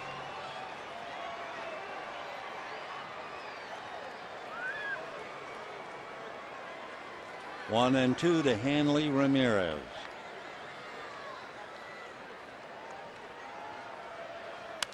And pop foul behind the plate. Brantley to the screen. It's on the other side.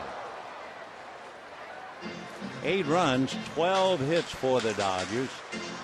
4 runs, 8 hits for the Marlins. It's been Eovaldi, Godin, Zambrano, and now Webb for Ozzie Guillen. The Dodgers with Billingsley, Wright, Elbert, and League. To repeat, Chad Billingsley had to leave with a tender elbow in the 4th inning. Nice save by Brantley. Fastball in the dirt. And at 95. So Rob doing a good job behind there. 2-2 to count to Hanley Ramirez. Luis Cruz on deck.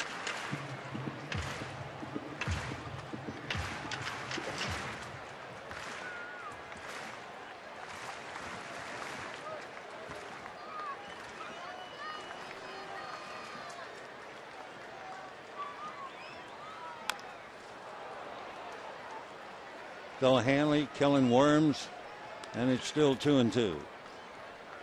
Ramirez hitting .261, hit his 20th home run with a man aboard to give him 79 runs batted in.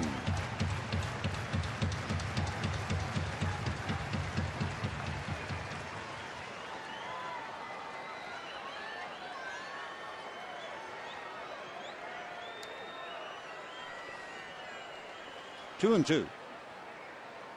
And there goes Kemp, and it's fouled at the plate. So Matt just took off. Ethier was not going until long after Kemp was halfway to third, and then Andre thought, whoops, maybe I better go too, and he's looking over at Davey Lopes as if to say, did I miss something? Andre holds his hands out. He is a little confused, or at least he was.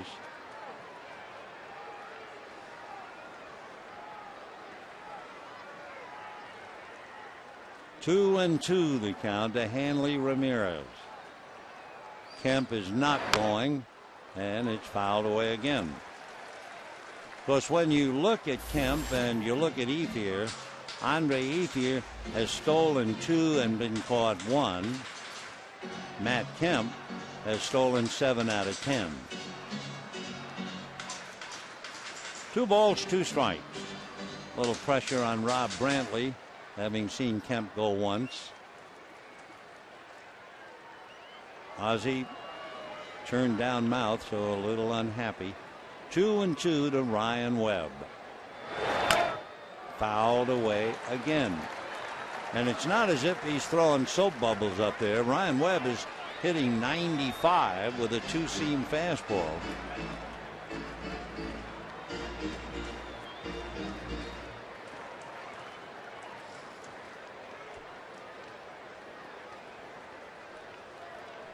Again, Kemp at second, Ethier at first, nobody out. So far, this has been a 10-pitch at bat with 8 fouls. Oh, the big slider, and down goes Hanley. Boy, that thing broke from me to you. Look at this. Starts there, way out there. So here comes Cruz. After all those fastballs, Webb goes slider. Cruz struck out, doubled, and flied deep to center. So he's 1 for 3. Hitting .295, 4 home runs, 27 runs batted in.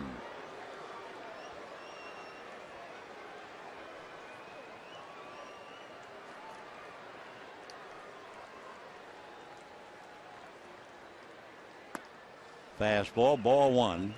And that fastball is right where he lives, 95. When the Marlins come up in the 8th inning, they're due to have Greg Dobbs, Donovan Solano, and the catcher, Rob Brantley. Anybody gets on the pitcher spot, Ryan Webb. That's a strike.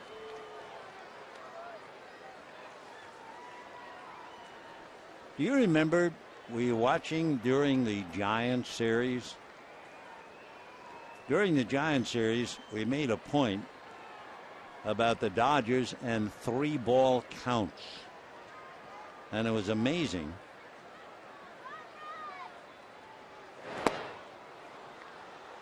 The Dodgers were 1 for 20 with a 3-ball count. They did get 2 walks. Tonight, the Dodgers have worked 7 3-ball counts. They're 3 for 3, including Rivera's home run, Kemp's RBI single, Ethier's RBI single. They've also had 3 walks and a sacrifice bunt. Totally different on the 3-ball count right now, and they're leading 8-4. 2-2. Yes, the pitching is totally different. When you're looking at Bumgarner, Lincecum, and Kane, you're in a totally different world compared to Evaldi, Godin, Zambrano, and Webb. Trust me. 2-2.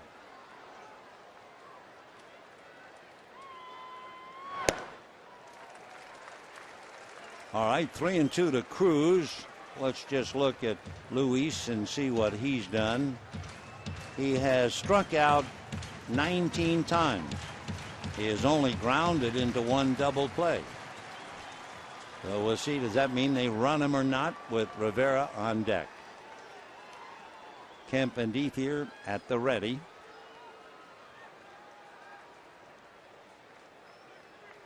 They are not going. Whoop, now they are. Little dribbler. And the play is a bounce throw that gets away. Kemp will score.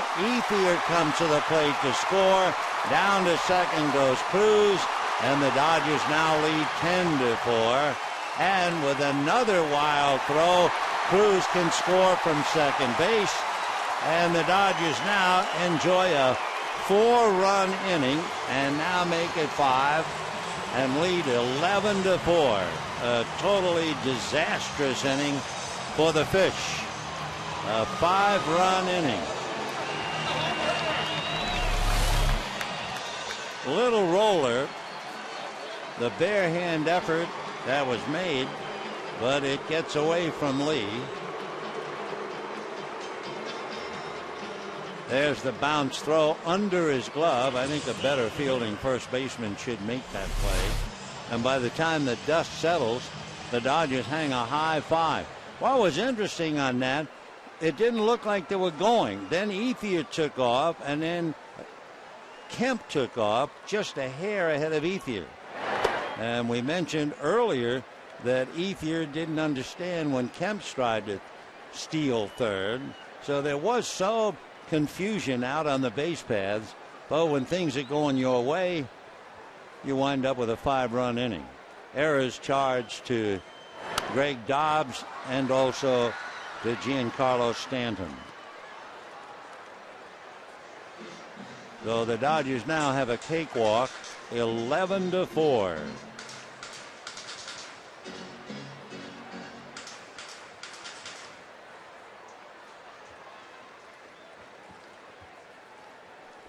$11 runs, 13 hits for the Dodgers, 4 runs, 8 hits for the Marlins. Off the plate. Every time you look up, Webb throws a 95-mile-an-hour fastball, but it certainly hasn't helped him. And remember, there's still only 1 out.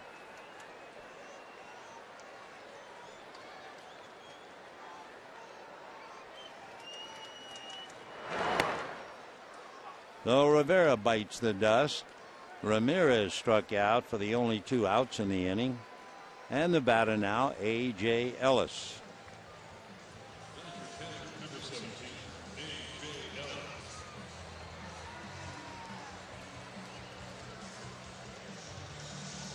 Six runs charged against Evaldi, the starter. 4 more charged against Zambrano.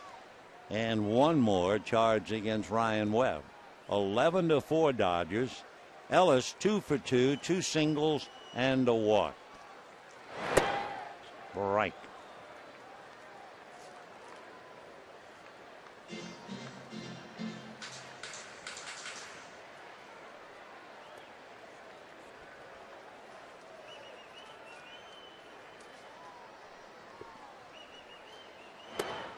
One ball and 1 strike. Ellis is the 8th man to come to the plate. On deck, Juan Uribe. He would bat for Brandon League. 1-1.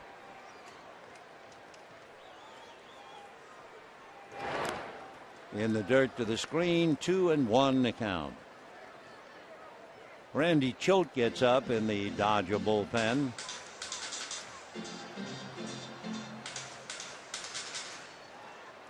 Randy getting ready. He will be the 5th Dodger pitcher. 2-1. 2-2. They certainly play A.J. Ellis to go the other way. Ruggiano shading him to right center. Peterson way over to the left. They give him almost all of straightaway left field. Stanton up a little bit in right.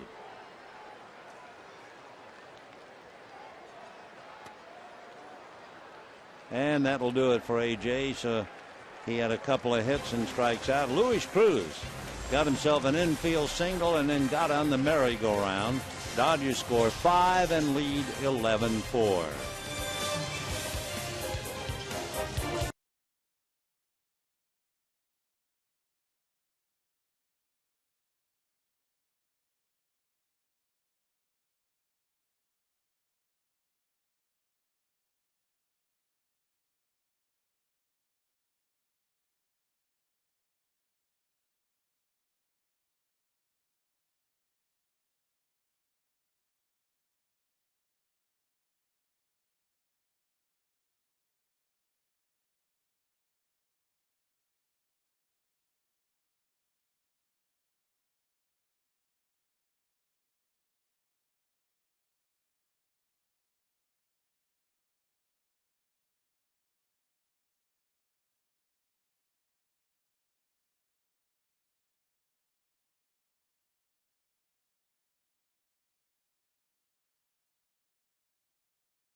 pitcher of the night, but they're anything but troubled because they're leading 11-4.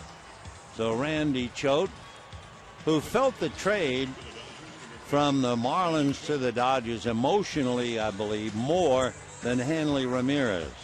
Where Hanley, well, nice to see you guys, and moved along. Randy Choate spent quite a bit of time in the Marlin dressing room because, as he said, he kind of left in a hurry, and he really wanted to say goodbye to so many of his close friends. But now he has gone through that. From now on, it's business. Talking about business, the Giants have defeated the Braves 5-3. Giants have now won 5 straight. The sweep here, and now they have beaten a good Atlanta club 2 in a row. They've won 8 of 11, and the Giants are 37-26 at home. They've also won 71 games. So the best the Dodgers can do is beat the Fish and stay 3 back tonight.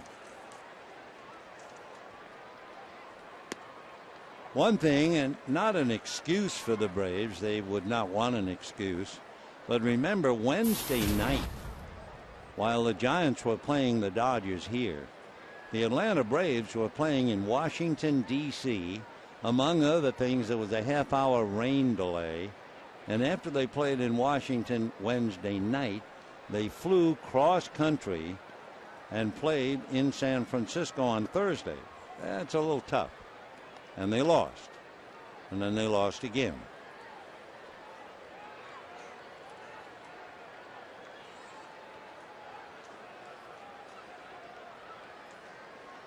One and one.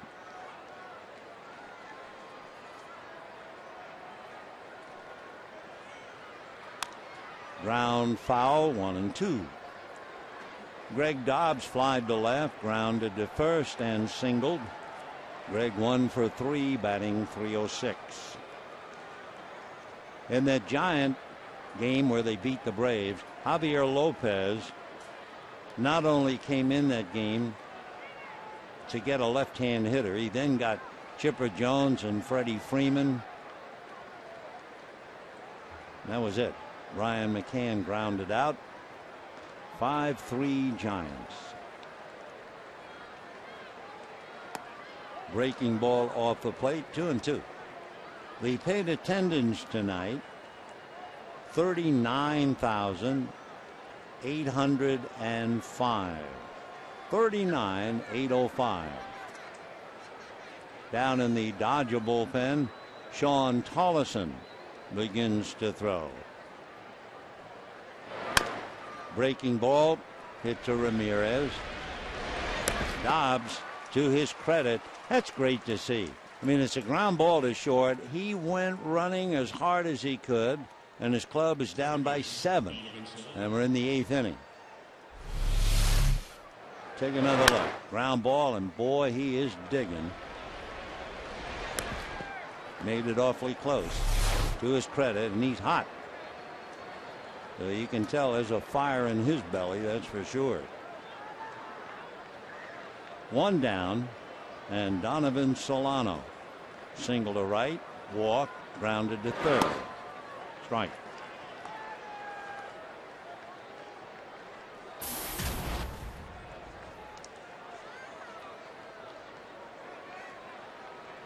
Solano batting .288, 13 runs batted in, a little second baseman.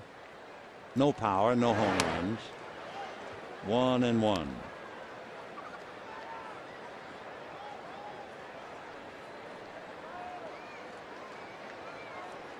Josh Johnson tomorrow night against Clayton Kershaw.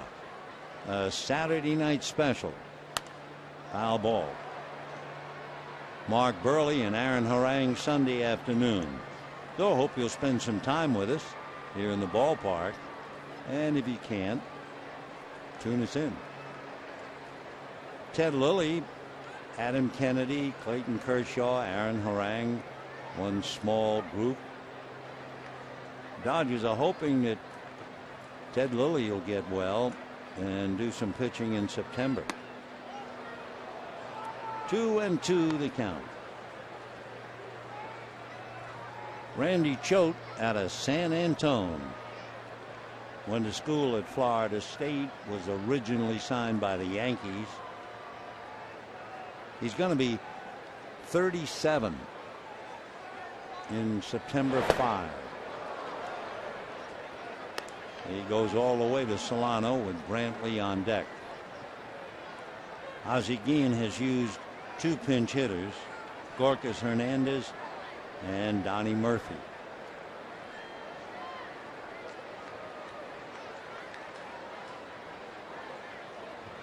One out, 8th inning, 11-4 Dodgers.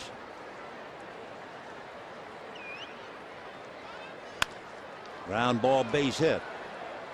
So Solano 2 for 3 with a walk. Base hit off Choate. That'll bring up Rob Brantley. You know, you can subscribe to MLB.TV today, take advantage of new low pricing, and see every remaining Dodger out-of-market game live online and on your favorite devices in HD quality. So visit Dodgers.com to order, and you'll get more details. MLB.TV, baseball everywhere. All right, Brantley is single, double, fly to right, hitting 200. Ball 1. Austin Kearns, a fine young player, is on deck. He would bat for Ryan Webb.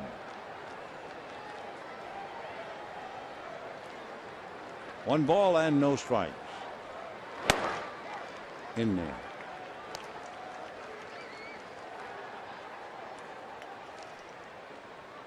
$11 runs, 13 hits for the Dodgers. 4 runs, 9 hits, 2 errors for the Marlins. The 2 errors, of course, popped up in the 7th inning. Little nubber. The play is to first in time. Down to second base goes Solano. And here comes Austin Kearns. When Austin Kearns first came up with the Cincinnati Reds, he was such a good-looking player. I think most people felt he was going to be a superstar. Now let's see. Don Mattingly is going to go to the pen, and Kearns will walk away a moment, and we will see. And we assume it'll be a 2-for-1 switch. We do know Sean Tollison will be coming in, and we'll be right back.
Juan Uribe takes over at third base. He would bat ninth.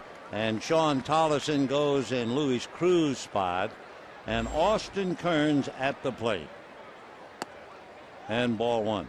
We mentioned earlier that when Austin Kearns first came up with the Reds, we really thought we're looking at a possible superstar. It never quite worked, and certainly one reason occurred right here back in 2002. Dodgers had a pitcher, Giovanni Carrara, and Kearns came up to hit and suffered a hideous looking black eye. He was hit in the left side of the head by Carrara. He had a headache for over 24 hours. It was really a severe beating. The pitch hit the side of the helmet, pushed it into his face, cut a big gash above the eyebrow. I mean, it was just tough. Then he had a strained hamstring. Then he had surgery on his left arm for bone chips. He had an inflamed I mean, you could go on and on. Ryan Vogelsong, who is now pitching for the Giants, hit Kearns and broke his arm. So anyway, that's why he never developed into the superstar we thought he would be. It's 11-4 Dodgers.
Stadium Sunday, a 1:10 game.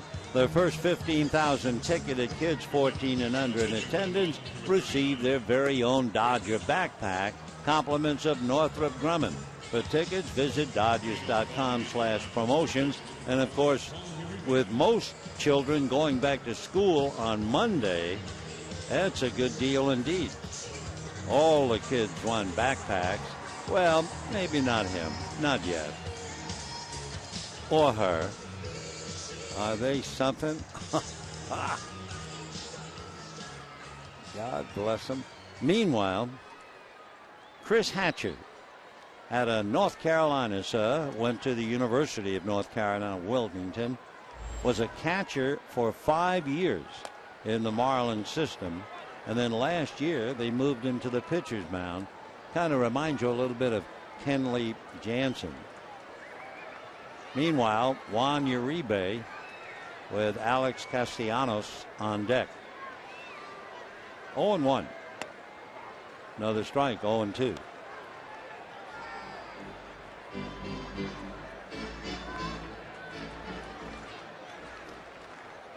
From Hatcher, basically fastball, slider, and a change. Say the slider is still a little inconsistent. That's pretty good, though. July of last year, he became the first player in 75 years to make his big league debut as a catcher one year and come back the next year as a pitcher. You have to go back to the Boston Braves, 1935 and 36. A fellow by the name of Art Dahl, D-O-L-L, of the Boston Braves. 2-2. He's 6'2", 205-pounder. They say he was a good defensive catcher. Couldn't hit the curveball. Boy, he's got a lot of company. He wound up with a career batting average of .211. But that's amazing. Back-to-back years, one as a catcher, the next as a pitcher. Chris Hatcher, 27 years old.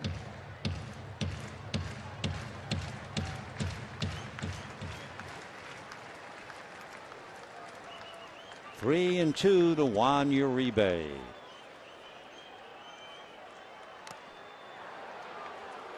Down he goes.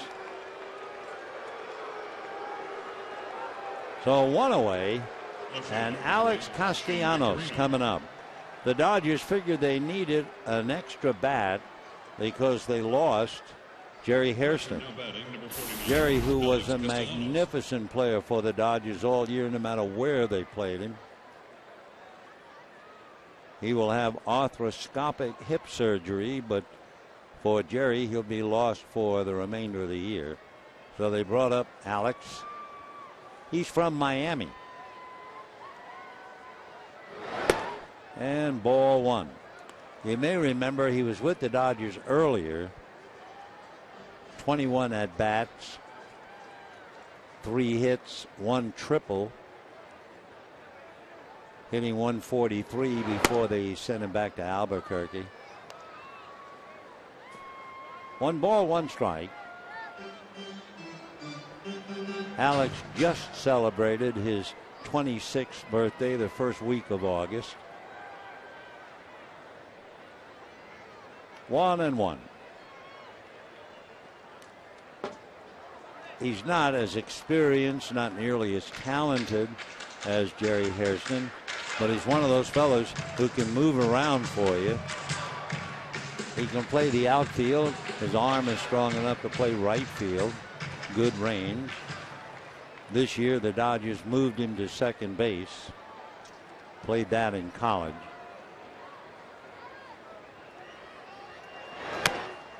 Little nubber, foul. Castellanos originally signed with the Cardinals. He went to Belmont Abbey College in Florida. Then the Dodgers got him in the deal that sent Rafael Furcal to St. Louis.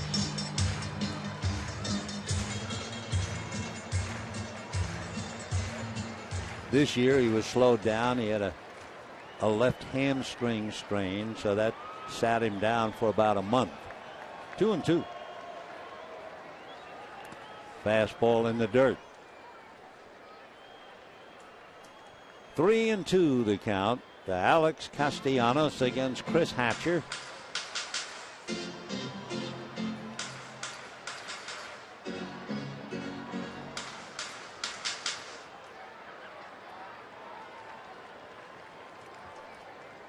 Meanwhile, Luis Cruz, Hanley Ramirez having a chat, fouled away.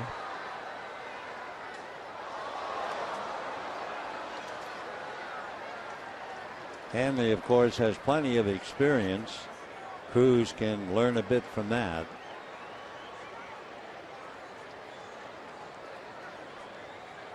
Three and two the count.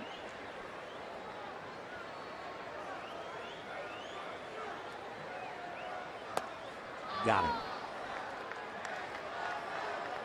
So with 2 out, Mark Ellis will be coming up, and the former catcher, like Kenley Jansen, comes in with some smoke and strikes out 2. Baseman number 14, Mark Ellis.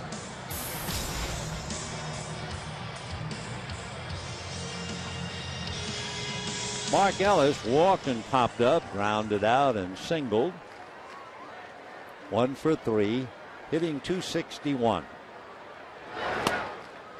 4 home runs, 23 runs batted in. Waiting on deck, Matt Kemp.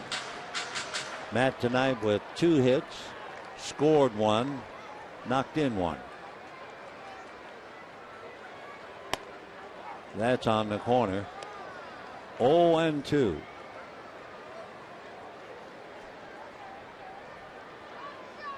(11-4) Dodgers, bottom of the 8th inning.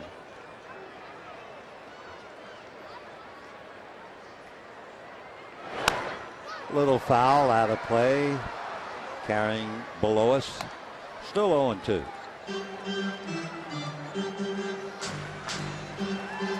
When the Marlins come up in the 9th inning, they'll have Brian Peterson, Justin Ruggiano, and then Jose Reyes.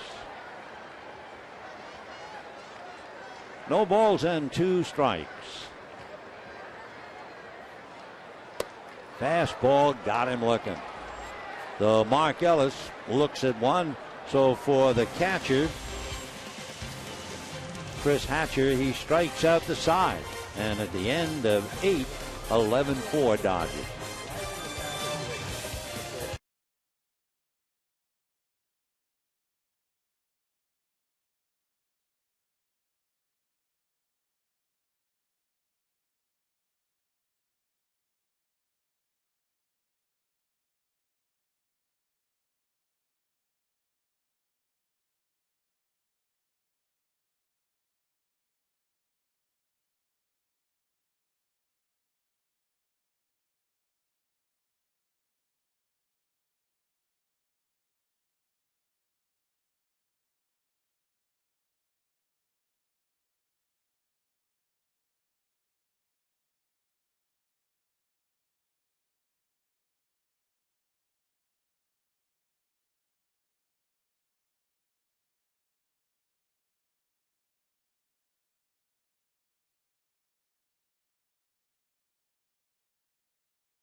Batting in Victorino's spot, and Alex goes into left field. Interesting, the last 2 innings, Ryan Webb struck out the side in the 7th. Chris Hatcher strikes out the side in the 8th. But the Dodgers, with 11 runs and 13 hits, would appear to have done enough hitting for the night anyway. Brian Peterson, Justin Ruggiano, and Jose Reyes. Strike to Brian, who singled in his first at-bat, grounded out to get a run batted in, and then struck out and hit back to the box. 1 for 4, hitting .205, facing Sean Tollison. 1 ball and 1 strike.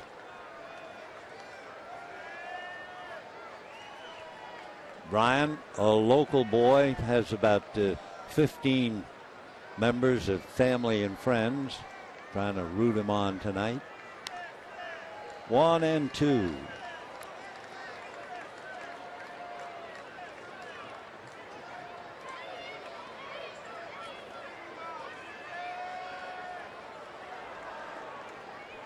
Peterson, who lives in Northridge, born in Irvine.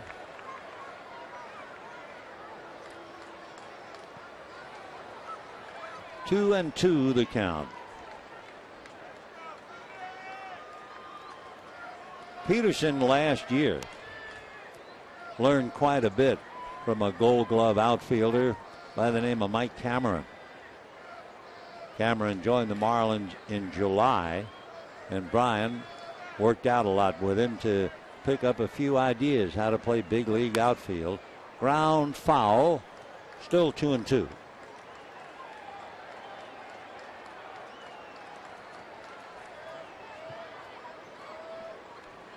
Brian runs well. And he has some power, although we haven't seen any so far. But in the minor leagues, a couple of years, he homered in double figures and promptly bangs it, and it's speared by Ramirez.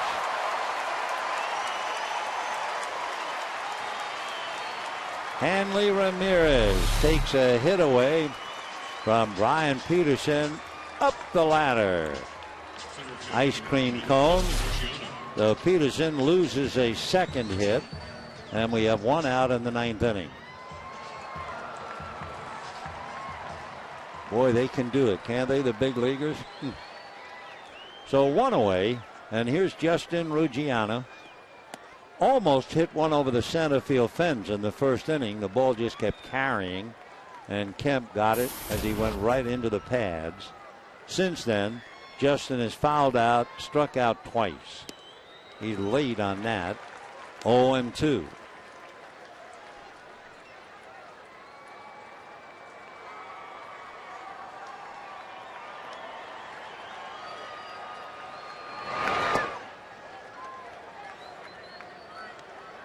Dodgers using 6 pitchers tonight. Of course, one of the bigger stories will not be the victory, but the fact that Chad Billingsley had to come out with a tender elbow. Last time it meant the DL. We'll have to wait and hear from Don Mattingly and Rick Honeycutt. So it was Billingsley, then Wright, then Elbert, then League, then Choate, and Tollefson. Evaldi, Godin, Zambrano, Webb, and Hatcher for Miami. Josh Johnson and Clayton Kershaw tomorrow. By the way, in this scramble of pitchers, the pitcher of record right now for the victory is Jamie Wright. Ground ball. There's Ramirez to gobble it up.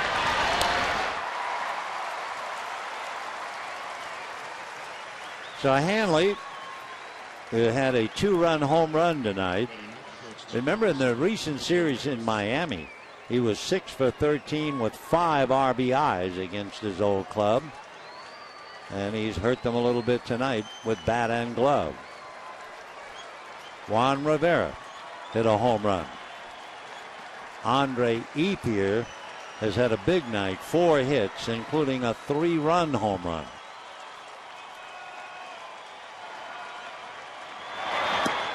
And ball 1 to Jose Reyes. He hit a 2-run home run in the first inning, then 2 ground balls and struck out since.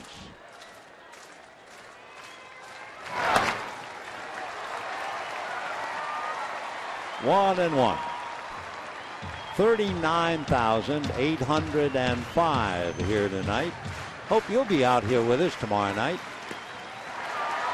1-2 to Reyes. Hitting .287.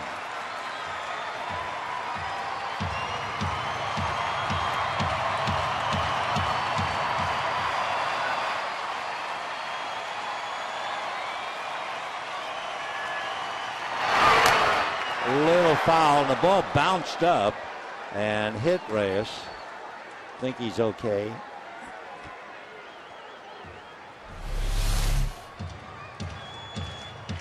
Beats it down on the plate, and it came up, got him just under the bill of the helmet. All kinds of ways to get hurt in this game, that's for sure. 1-2. Pokes it on the ground. Hanley's going to get them all. And instead, Rivera can't handle a low throw. So let's see about getting them all. We know Reyes is safe.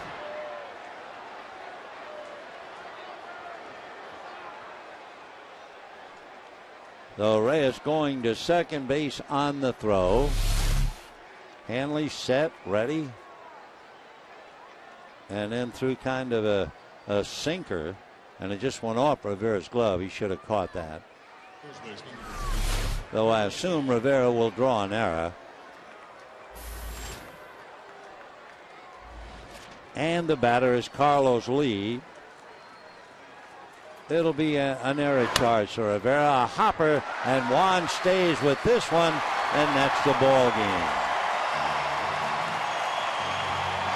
So the Dodgers, led by Andre Ethier's 4-hit game and a first-inning 3-run home run.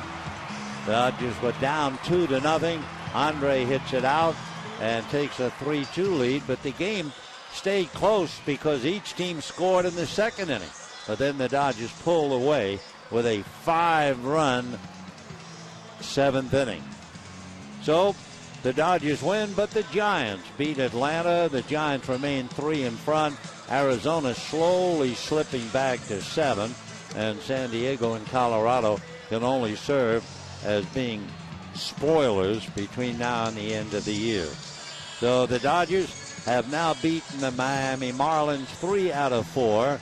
Tomorrow night, Josh Johnson and Clayton Kershaw, and the final game Sunday will be Mark Burley and Aaron Harang. As far as the record is concerned, the Dodgers have now won 68 games. The Marlins have lost 70 games. The Dodgers snap a 3-game losing streak, but they might have lost Chad Billingsley. Maybe he'll have to skip a start. We really don't know. All we know is he had to leave the game with a tender elbow, which is enough to concern everybody in the Dodger camp. But the Dodgers win it, remain 3 back. We'll talk to you tomorrow. If you can, hope you'll be out here with us. Till then, we wish you all a very pleasant good evening.